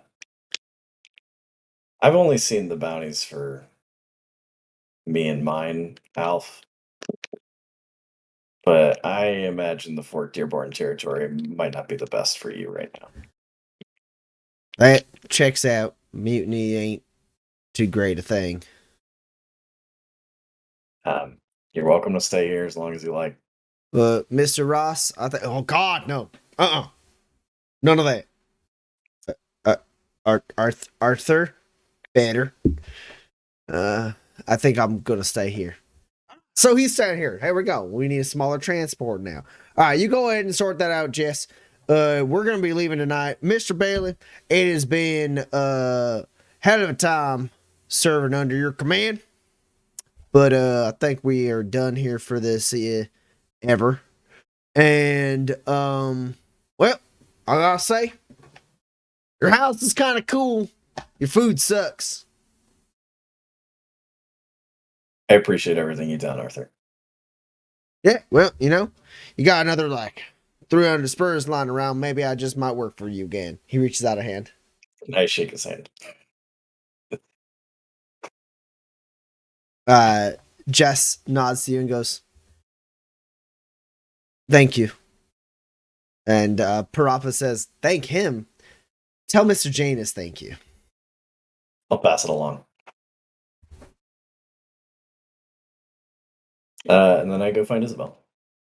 Cool. You're able to find her. You know where to find her. You find her at this moment. She is in sort of like a relative like study area where like there's like different like tables and like incense burning. She is writing in her journal. She looks up as you walk in, she closes it, and the two of you walk out onto a ledge, like fires burning by you, keeping you warm as like the snow blows up and around you. And she turns to you and goes, really quick, just want to be upfront. I was mean to one of your friends last night. Which one? The fool. Okay.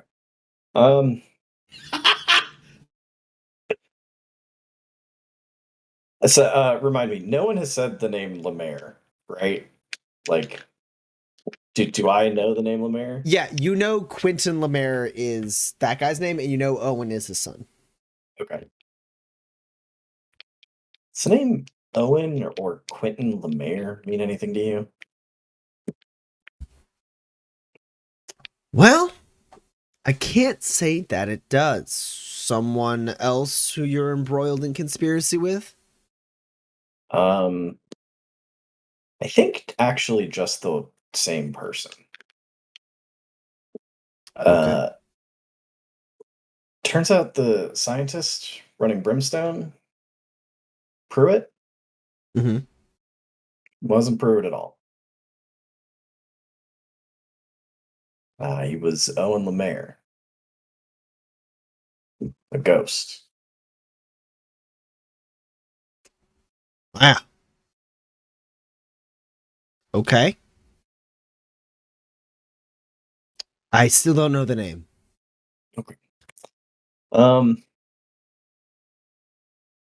Leo Riggs is trying to figure out how to kill this ghost. We think he's heading to an old gunslinger guild hall in the Heartwood Forest. All right. Well, that would be the Legionnaires or the Calar Bor, as far as I know. Okay. Do you know anything about either of the guild halls? I've never been there myself. Okay.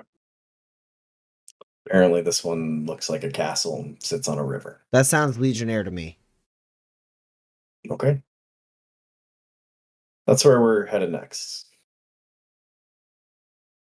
It's a bit of a trek. Sure is. Leaving so soon? Wow. Not just yet. Come I'm on. climbing the ascent. Yes, you had to say it. Oh. I have a bet go with Monaghan. He doesn't actually know that we have a bet, but I have a bet go with Monaghan. This is going to be good. What's the bet? Oh, you know what? Actually, it would infringe on the integrity of the bet if I were to inform you of the bet. You bet on whether or not I would make it? No, I would never be so crass. It's just when you would make it. Right. Okay. I got some people to talk to, and then I guess I'm gonna go climb a mountain. Okay. Well, I went ahead and told Boskurt that you were back and that you were probably going to take the ascent, so I'll just go ahead and mosey my way down over to him and let him know that it's underway. All right. It's good to see you, Isabel. And she puts both hands on your shoulder. And she says, honestly, Miloro, you're ready for this. You've been ready for this. The rite was just pomp and circumstance, and I'm sure you learned something. You telling me I climbed down the mountain for nothing? I have to go talk to Boskurt about you taking the ascent, something we should both be very happy about, and I should be proud of, because I can't tell you this enough, hun. She puts a hand on your chest. Every single one of your successes is one of my successes. Okay. I'm saying as I'm leaving and walking away. As she said, as you're walking out, like down the hall, she leans out and goes, "But just saying, if you make it in under 7 days, that would be great." Sure. Yeah, no pressure. It's just a big mountain. It's totally fine. Done mountains before. Done harder mountains. Well, people are shooting at me. I bet no one even shoots at me on this one. And they go find Ari and Blair and Nico and Kat. Yeah. They are finishing up their food, getting ready to go about their duties and their trainings, going and checking in with their mentors, stuff like that. And they see you. Ari smiles. Nico goes, "Hey, so what's the news? You're looking better. You're looking fit." And Ariana goes, "I don't think there's any way for me to understate how much Isabel has been hyping up your return." Yeah, I'm getting that sense. She's a bet with Monaghan. He doesn't know they've made. Nico goes, "Oh my god." Well, her and Monaghan have been getting in about it. First off, she was saying that she wasn't gonna, that you was gonna be coming back, and then that Monaghan was like, "Nah, he's not coming back in this time frame." And you came back in that time frame. I mean, to be fair, I mean, it wasn't. And Blair goes, "It wasn't." She said you was gonna come back the fastest from the right, but you missed that by a mark. But she made a big enough window to save herself.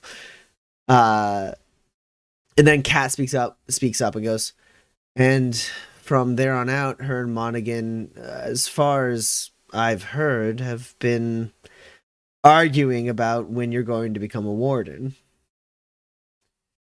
Nico goes, "Look, Monaghan just likes giving her a hard time." Yeah, I mean, he don't think you're gonna make. He thinks you're gonna try the ascent and fail, or you ain't gonna try the ascent for another. What is it now at this point? It's another 3 months, another 4 months. Oh, he's gonna be upset then. And Ariana goes, so then you're gonna do it. I am. Good. I think you're ready. And Blair goes, honestly, I think you're ready too. And Kat goes, was that even a question? I mean, you said you took down a garrison. I didn't take down a garrison. I fought a garrison. My man's just modest, says Nico. I saw that bounty. 8,000? I mean, come on. I just try and collect it. Me? Never. Never. I mean, maybe, but never. I'm fine. Well, I wanted to come and talk to you guys before I went. So it's good to see you guys, really. Ariana steps out and goes, we'll be watching for the pyres. Cheering you on from here. Thank you. I got one more stop before I head out. She gives you a hug, steps back, and then basically in turn, everyone gives you a hug. Blair was going to go second, but Nico jumps in. Mhm. And then Blair gives you a hug. And then Kat actually, if you don't hug Kat doesn't hug you. I'm not going to force it. Well, it's not that. It's like she's not sure if you want a hug from her. Oh, yeah. I'll give her a hug. Yeah, she'll be like, oh, okay, yeah. And she'll give you a hug. And then, then I pull back from you, and everyone watches. Then I go and find my three companions. Let them know I'm going to climb a dangerous mountain Yeah. today. It is barely even midday. And Dex approaches all three of you. I guess maybe not. Porter's asleep. Porter might not have been able to sleep. Porter's in his room. Yeah. But Dex is able to collect all three of you. Yeah, right. Just knocking his door, he'd come. Yeah. So the ascent is it's maybe about a week of a climb. Y'all need rest. Take the time, rest up. I'll see if I can get you access to the library. I'm not confident about that. Isabel, You're confirmed. actually 100% sure that only wardens get access to the archives. The archives are... Scratch that. I don't say that. Yeah. Isabel confirmed, though, the castle you saw, Eloise, sounds like the Legionnaire Guild hall to her. And I turn to Gus. There is another guild in the Heartwood Forest. Well, they got to spread out, I think. That's too many for one spot. Yeah. Take the time, rest up, get ready, relax if you can. You're safe here. I promise. I'll be back. I know you will. Yeah. Have fun. Come back with a cool shiny belt buckle. Another thing, whether or not you communicate this, Dex, another thing you know about the Ascent is that there are 3 pyres, and it's at least pretty common practice for the novitiates, if nothing else, to like when someone is doing the Ascent, like they keep a lookout because the pyres burn for like Gotcha. multiple weeks. So it's like it's like the 3 spots where you show that you've made it that far. Okay. If you find Ari and the rest of her crew, they can show you where to look for the pyres along the way. You'll see them light up as I go up. Cool. We'll be watching.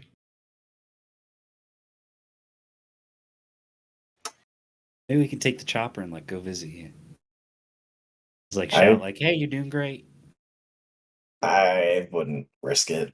Yeah, if I knew anything about gunslingers, it would be that that's not a thing that literally anyone's ever done. But yeah, good luck.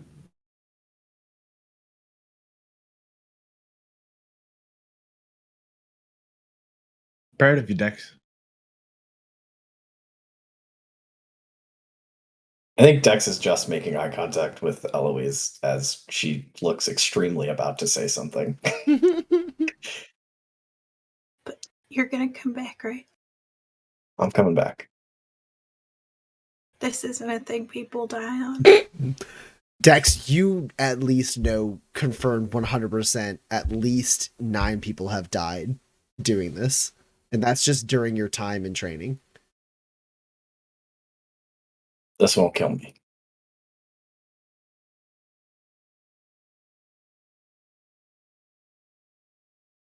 Okay.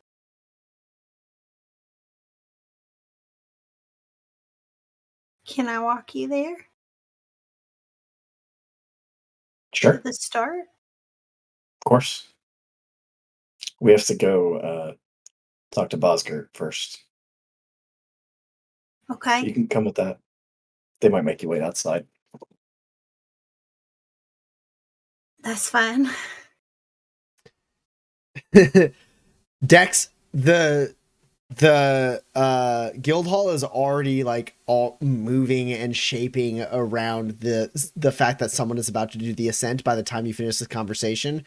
And sure enough, you look over and you see that they're like prepping the glider at the top of the tower that you guys landed at, like the base of with the helicopter.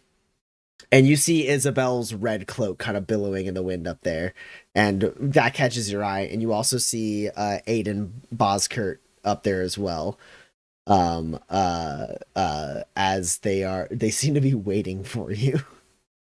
Yeah, I walk up with Eloise. Eloise, you are led up. People are watching. You see Ariana, Blair, Nico, Kat, as well as various other novitiates and several stewards watching as Dex makes the march with you towards this tower. And the two of you walk in and head up to the top. And from that top tier on that ledge, you know, holding your coat tight, you kind of step back as you realize you're not a part of like what's about to happen.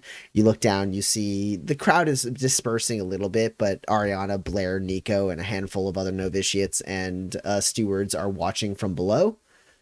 And Aiden Boskert, a man in his early like 50s, dark skin, graying hair, walks up to Dex, looks down at him. He walks with a certain grace. His coat billowing in the wind, his cloak hugging closely to his clothes. And he walks up, regards Dex, and goes, "You are prepared to take the ascent? You understand the risks?" I do. If you cannot complete the ascent, you may use this flare. And he presents a flare gun to you. The wardens will come and retrieve you. You shall survive, but you shall return to your training or be allowed to leave. Do you understand? I do. It has been a pleasure watching you grow, Dexter Bailey. Your mentor's unconventional methods aside, he says at a side glance to Isabel, who's just beaming. I understand you have done well for yourself on the right of reflection. I hope so. Do you know yourself? I do. Do you know your path? I do. And Dexter Bailey, relinquish yourself of all but your guns. Yeah, I didn't bring much, but like Yeah. I take my knife. I take my knife and set it down. Um, I think I would know this. I shouldn't take the Black Star hard caliber pistols that I've been using, right? I should take the The novitiate guns? Yeah, yeah. absolutely. Cool. Okay, I take the Black Star Because guns. as far as the wardens are concerned, those aren't your guns. Yeah. Okay. Yeah, I take the Black Star guns and I set them down. Um, and I take off the filtration mask that's just sort of always around my neck and set it down. And then I set my survival kit down next to it. And it's just me. Can I bring my armor? Is that allowed? Yeah, the armor and your pistols, your novitiate pistols, are all that you're allowed to take with you.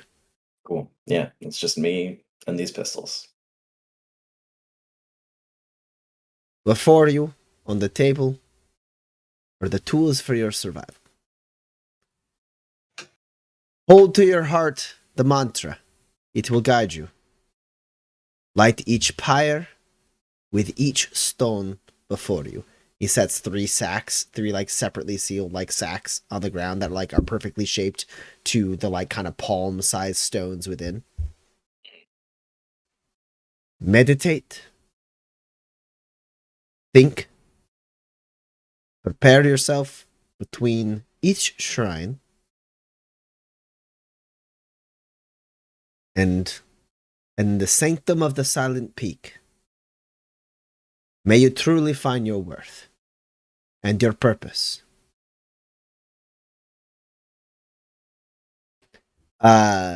Monaghan sets like this kind of like glider, this kind of like T-shaped glider out in front. You walk over, you see the tools of your survival are a very rudimentary set of survival tools, like a knife, some flint, a little bit of tinder, some like hand and feet warming, like utensils, just very, very basic materials. Mm-hmm. Not anything as sophisticated as your like infinitely reconfigurable survival kit that you just set aside.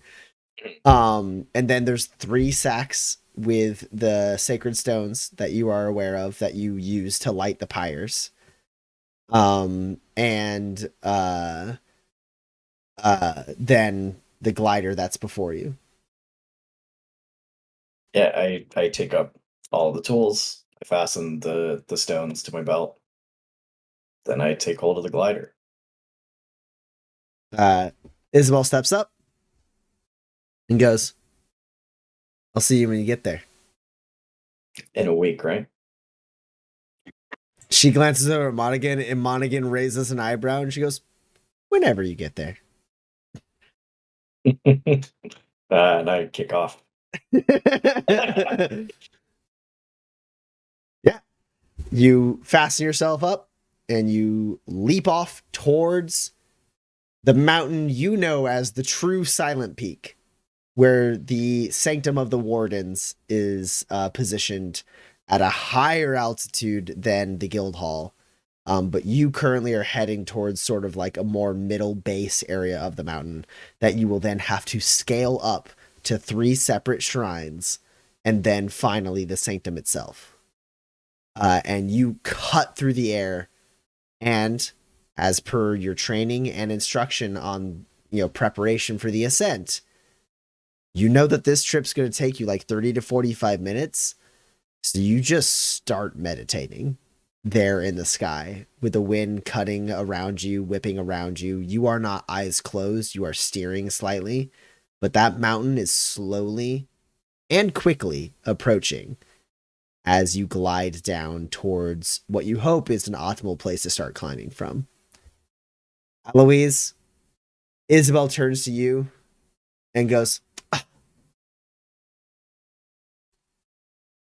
what good manners, walking your friend to the ledge. Ms. Reynolds, am I right? Yes, ma'am. She takes your hand in hers, and she goes, "How are you feeling?" I'm all right. Well, and she pulls your hand up so that she can hook her arm in yours as you start walking down. Both Boskert and Monaghan are like, "What are you doing?" Like, there's like something else she's supposed to be doing, but instead she's walking you to the base of this tower. As she starts walking with you, and she goes, "You know, it is unfortunate that men are so stupid."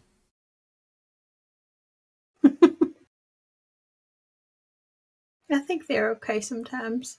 Oh, they're swell. They're swell. Very dumb, but swell.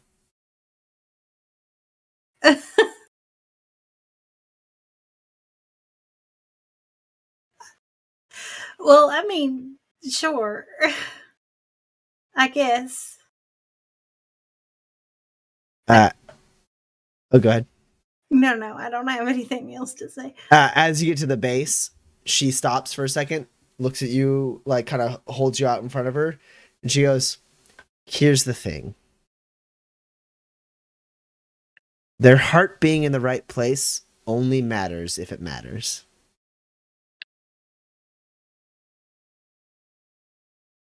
Otherwise, look at you. I mean, look at you. You built this yourself, right? It's an original design, I can tell." My She says, like, armor? gesturing to your armor. Yeah. Yeah, I did. See? Come on.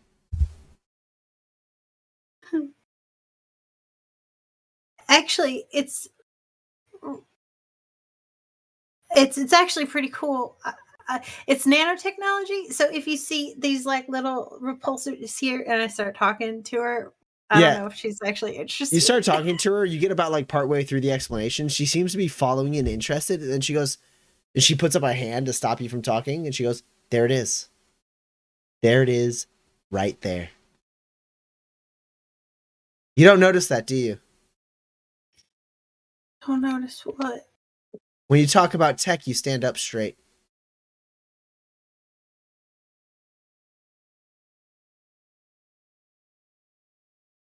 Uh, no, I guess I did. No, I did not. No, I didn't know that I slouched. You slouch when you're uncomfortable, which is most times. But this, she taps on like one of your shoulder like emitters. That's your wheelhouse, hun.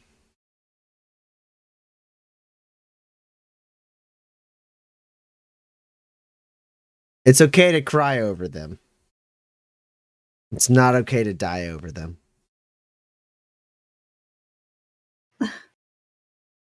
Uh, um,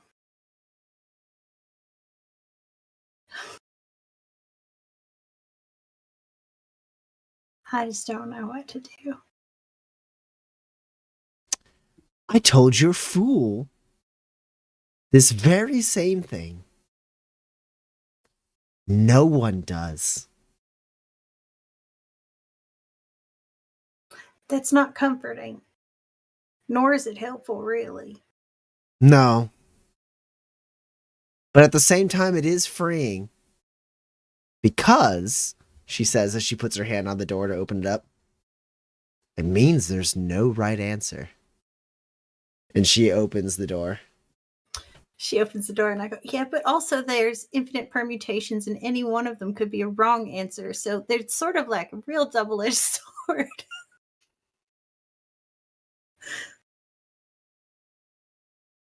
Ms. Reynolds, Yes, Miss Guerrero?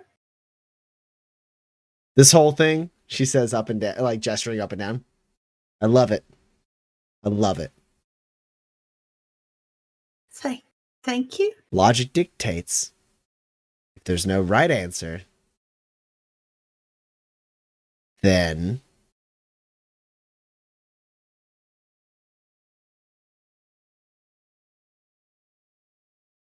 So See, but with but with logic, the thing is that there can be no right answer because it's impossible. There are You things that are impossible. you are an absolute gem. I feel like you keep on saying nice things about me, so I'll listen to you. It's not just so that you'll listen to me.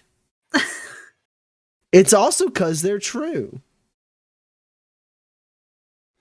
Take a second, think on what I said, Okay. and go talk to your fool and your grunt.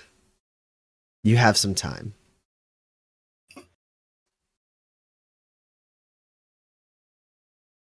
Which I guess it's Gus the Grunt then. Would you prefer I called him your old man? He is an old man. That's more accurate. Old man it is. Okay. Go on. He's They need you. Hun, they really need you.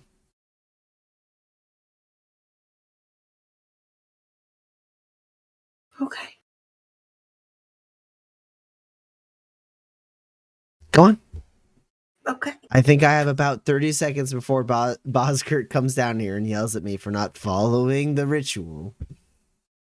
It doesn't seem like something you do anyway. I mean, it's important. Is it important?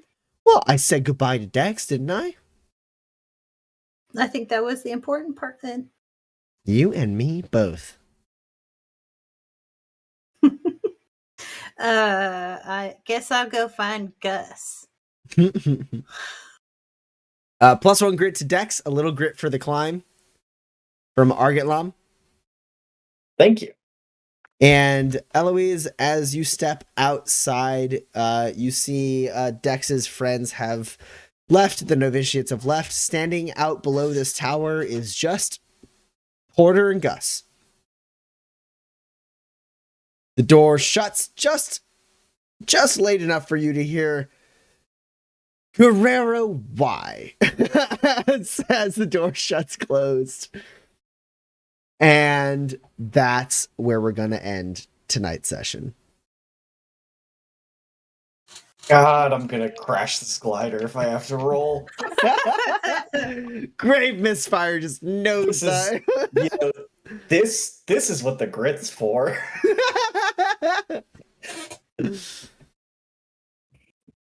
All right. We went extra late tonight, so I'm going to dive right into the questions. I wanted to get Dex flying through the sky.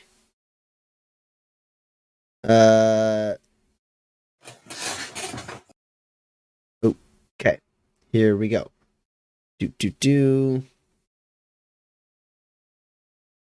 Okay. So, did we take off last week? No, we played last week. Yeah. Okay, cool. I found it.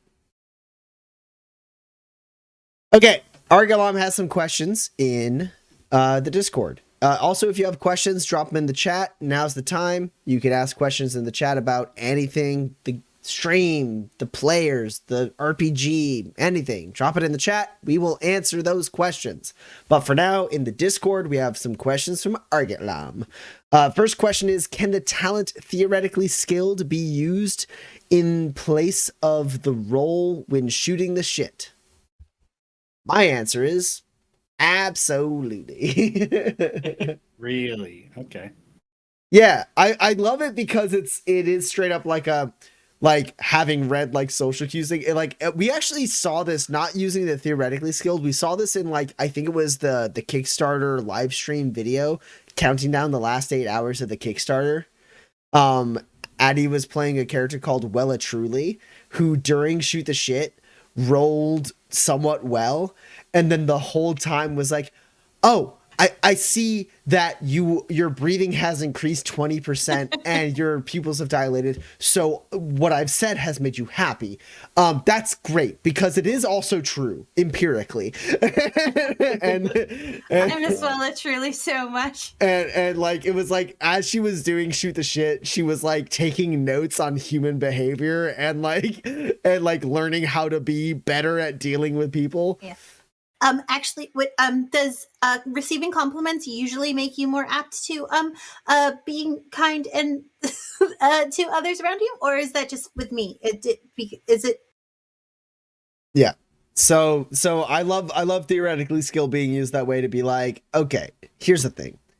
I'm bad with people, but I've read enough about how to be a good person that I can go through the motions, even though I'm actually like, it's not my instinct to like be empathetic because I'm a robot human.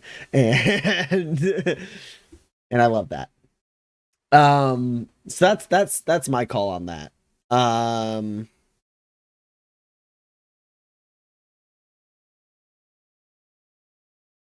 Since many of the questions, this is another one from Argitlam. Since many of my That's not a question. It's explanation to the previous. The next one is a question. Next one is a question. Whoop. Okay. With the passing of, oh no, I'm not gonna. Probably Keiko Nobumoto. Yeah, that. Let's build the crew of the bishop. Wow. Oh. It's fucking Cowboy Bebop. Did the creator of Cowboy Bebop pass? One of the writers for the show passed away. Wow. It's like one of the main writers. Yeah, it's the crew of the Bebop. Okay. Yeah. It's Spike Spiegel, Jet Black, and Faye Valentine. With Radical Edward.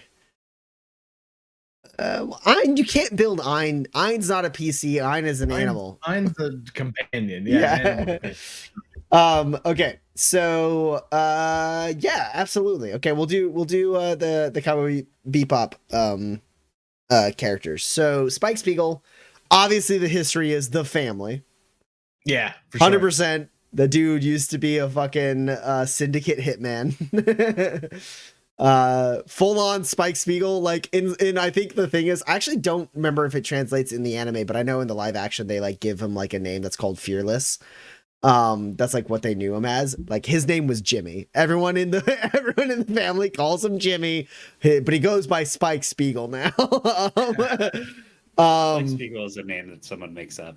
Yeah. So that's the sure hands tree right there from the family.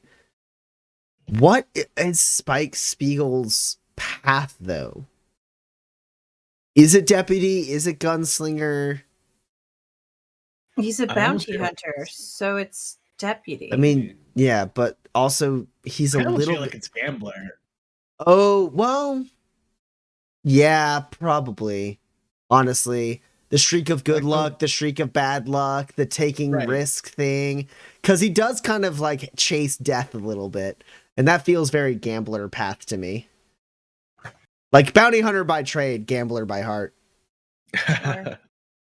Maybe the other guy, the big guy with the pointy beard, is a deputy. Oh, Jet is definitely a Jet Black deputy. is definitely, absolutely, 100%. Yeah, yeah. So Spike Spiegel, family gambler, good at quick draw, good at martial arts. Probably has the brawn tree for his third tree, just so he can be really good at martial arts, right?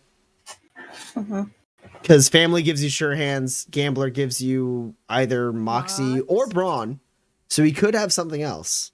Could be the what's it called? The vigilance tree. Sure. Pilot. Oh yeah, he is a pilot. Yeah. In the anime, he flies his ship all over the goddamn place. 100%. Yeah. That's it. Sure hands, brawn, vigilance.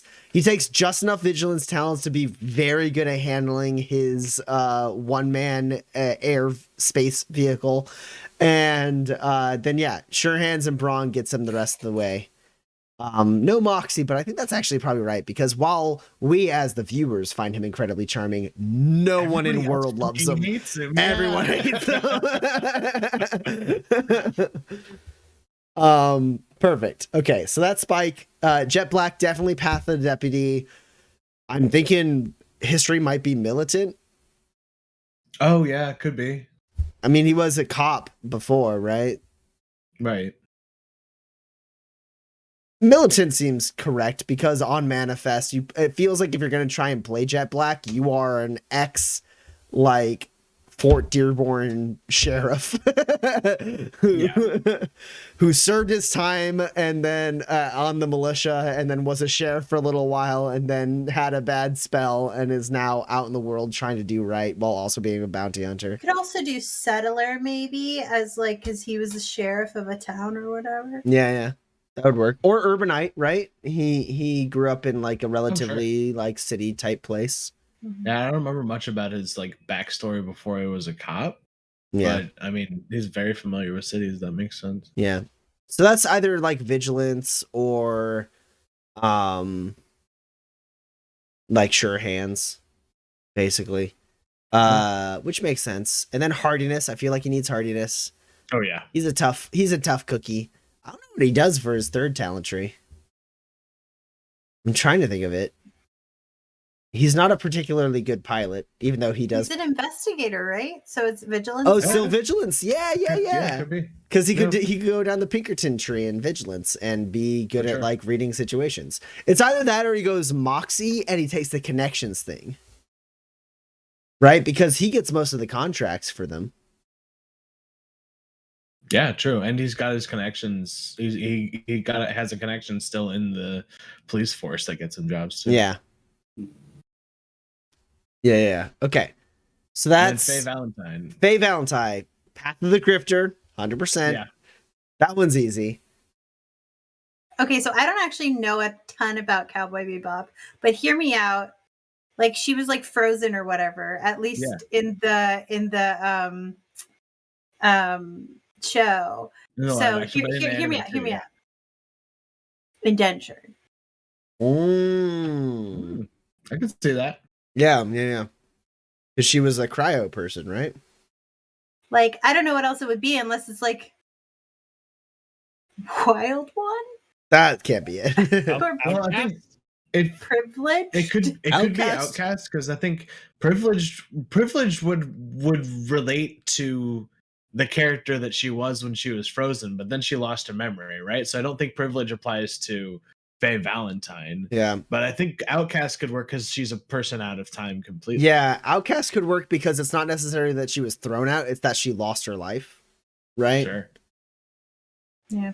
I was thinking Indentured only because she doesn't she like still owe money or something? No. Someone knows who she is and she wants to find out. Gotcha. Never mind then. Yeah. So I'm thinking Outcast actually might be on the like 100% there. So I think it's Outcast Gambler or Outcast Grifter, which alone just sounds like a really fun character to play. It's a great character, yeah. That's Hardiness and Moxie for sure. And then the third one, I'm thinking Subtlety. Yeah. She's a hustler. Yeah. She goes down Subtlety, she becomes a hustler 100%. Well, she's doing like pickpocket stuff in the show. Yeah. Yeah. I think that's So like 2 episodes of the show that yeah, because she's a grifter. Any good grifter needs Moxie and Subtlety. It gives you everything you need. Mm-hmm. And then the last one is Radical Ed. Either Scavenger or Tinkerer. There's not really hacking a ton in Manifest, but Scavenger or Tinkerer seems right. Since Ed is from Earth, where basically you have to scavenge a bit already because it's very like everyone on Earth lives underground because of the cataclysm or whatever, where the astral gate blew up and then like there's too much debris and too many like meteor strikes, so everyone went underground. It feels like a very scavenger style like society. So I think Path of the Scavenger might be right. History is a little harder. Urchin always works because Ed is very, very, very young and alone. So that's legitimately an urchin. I do feel like the first time that we meet Ed in the anime, they're like in like it's like a space homeless camp is what it feels like. I remember. Yeah. It's very, Urchin actually, it is very reminiscent of the undercities that exist in some of the factory towns that the urchins kind of live in, right? So that seems right. That seems right. Yeah, urchin for sure. Urchin, either scavenger or tinkerer. You got know-how, you got subtlety.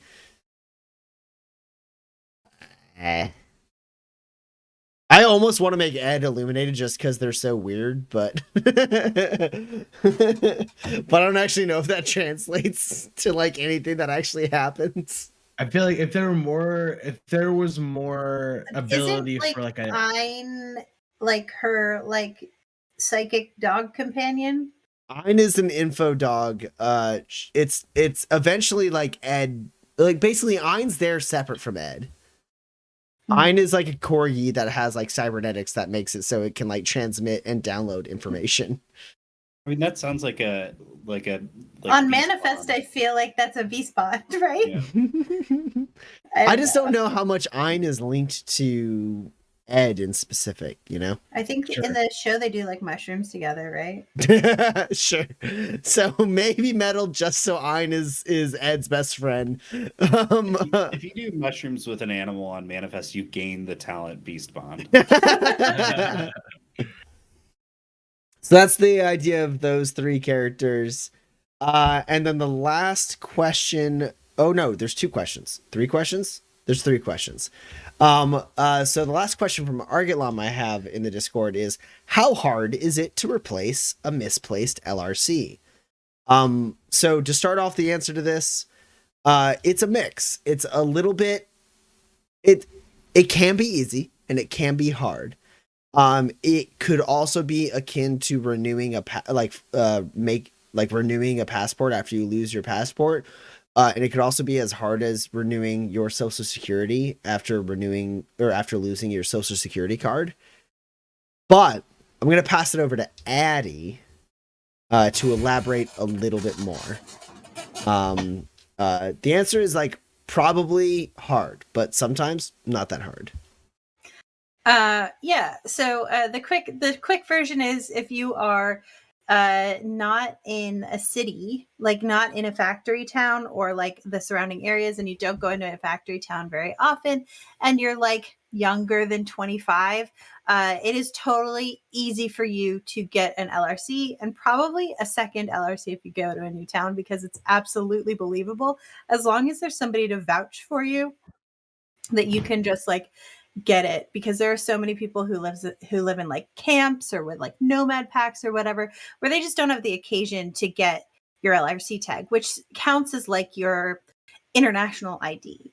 But sort of like the older you are, or if you live in a like known, like especially in like a factory town or something like that, or if you have like licenses attached to your LRC, like a bounty hunter's license or a deputy or an LRC operator, or mayor or doctor, anything like that, you will or even like a regular commuter's like train ticket or a gate pass for going in and out of a city, a factory town gate on a regular basis.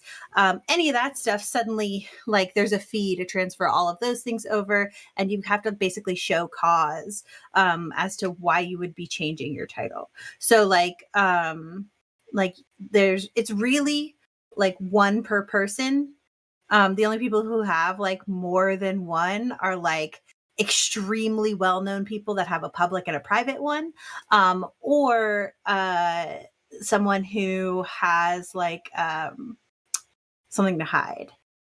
The way to get a second one is usually either like have like someone like Alex Graves, the mayor of Waypoint, like vouch for you, or pay just a ton of money, or do something at like public service, where you would have the access basically to like the at whatever's social media, so to speak.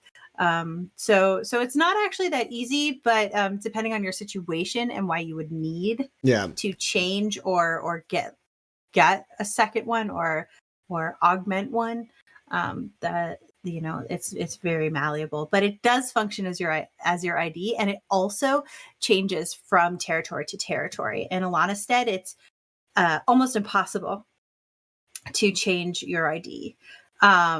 Whereas in San Cordero, it's actually pretty easy. So Yeah. And we saw a little bit of this with Elle, because Elle's like 20 years old and she said she didn't have an LRC, and Mayor Graves took that to mean that like Elle grew up in somewhere where like it wasn't a settlement and wasn't an official place like recognized by the territory. So she was just like one of those many people who exist on the planet who just like haven't had an LRC, right? And so like she was willing at that moment to be like, oh well, hey, if you don't have an LRC, go ahead, mark an X here, it's fine, we will if you want, I can help you get one, right? But if Elle had gone down that path, then Graves would have asked her more questions and probably been able to suss out that Elle was actually just someone who was like hiding her identity. And then how she would react to that would be based on how much she trusted Eloise. But yeah, basically, like it's not uncommon for anyone in that like kind of like younger age group to like kind of like enter society and be like, hey, I want to be a person. Like I just showed up into town. You guys know me. I live in the camp up in the mountains. My name's Carl. Can I like get an LRC and be a real person? Coral. And then like that works out well. But if Carl like was in a camp and then joined a nomad pack and then had to enter Fort Dearborn, the factory town city, with that nomad pack, and then they were like, okay, where's your LRC? And then Carl was like, oh, I don't have one. Can I get one? Here's my like history.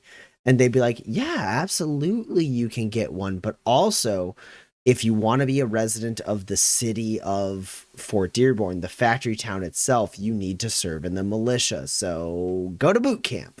Like there's some territorial elements as well that, like Addie said, that play into it, but varying degree. I think basically, Addie, you told me this earlier. It was like, if you're very poor or if you're very wealthy, it's pretty easy because you either have so little personage in the world or so much personage in the world that like it's super easy to figure out. But if you're anyone in the middle class, it's like, well, can you prove you are who you say you are? Do you have anyone to vouch for you? Yada, yada, yada. And then it's a bunch of hurdles and maybe too much money. And then our good old Seth Lilly asks a couple questions. How dare. Yeah. First one is, what is the top land speed of the high-speed rail? I have this answer. Yeah, I have an addendum to Tommy's answer. Oh, okay. Go on, give your answer. You have to give yours first. I want to say it's... Okay, yeah. Roughly around 200 miles an hour. On a straight shot, like it's like 200 to 250 on a straight shot, depending depending on the rail line and depending on how straight the shot is. Top speed sits around 200 to 250 miles per hour. 250 to 300 if they've taken preferred vehicle, high speed rail, and push the limit. Dan's got me. Yeah, if you have those talents, I guess. I guess you get to raise that top speed up. Cool. Yeah, that's an essential question that I needed answered. Has nothing to do with the manifest theme at all. Great. Thank you. Appreciate it. And then my second question was, are there other planets in Manifest's solar system? The answer is yes. As far as Manifestian history would have you believe, None of those planets were habitable. Manifest was the only habitable planet. Sure. Do they have names? They do. Cool. Cool. That's cool. Grant. Can confirm Space. none of them are named Grant. Sorry, there's a moon named Grant. Stace has a moon named Grant. Yeah. Yeah. When the wormhole opened up, as far as anyone knows, the only habitable planet was Manifest. And that's why it was so heavily colonized, because not only was it the only habitable planet in the system, but it also had luminescence. Okay, sorry. I didn't mean to have another question, but this is related to the bonus material that Addie wrote. Did the wormhole open up and follow Manifest? Yeah. In the same way that it followed Earth? That's creepy. I don't like that. That's terrifying. You shouldn't. It opened and transited with the planets. Wow. Okay. That's why when the departure happened, it wasn't like, frick, we have to get all the way across the solar system. Yeah, it was just like, literally anyone who had a spaceship jumped in and was like, the wormhole's exactly the same distance it's been this entire time. Let's go. Yeah. She's Did you like, like it? Yeah. It was great. Okay. I liked it a lot. Addie's brought a new fan question. So, Yeah. did you like it? Well, Tommy. I did. I liked it a lot. So much so I made a whole game around it. All right. That's all the questions I have in the Discord. That's all the questions I have in the stream chat. We've gone well over time, so we're going to call it here. We will be back on next week, December 21st. Holiday week for a lot of people. So we will see you guys Tuesday the 21st. Oh, and happy Fire Nights on Earth. Earth observed Fire Nights starts tomorrow and goes through the solstice. Happy early Fire Nights, everybody. If anyone knocks on your door and asks to come inside, you have to let them in. You have to let them in, even if it's a vampire. Can vampires ask to come That's in? This is definitely a question for Rico later. Kazak. Yeah. Oh my god, Fire Night is like the worst night for supernatural shit because vampires are like, tonight is our night. Yeah, I'm super going to get so fat tonight. I am a drifter. Can I come inside? It's Fire Night after all. What are you cooking? Garlic? All right, we are done for tonight. We'll see you guys next week, the 21st. We love you all so much. Thank you for watching. You have a good evening. We'll see you next week. Bye-bye. Bye-bye. Bye-bye. Bye-bye.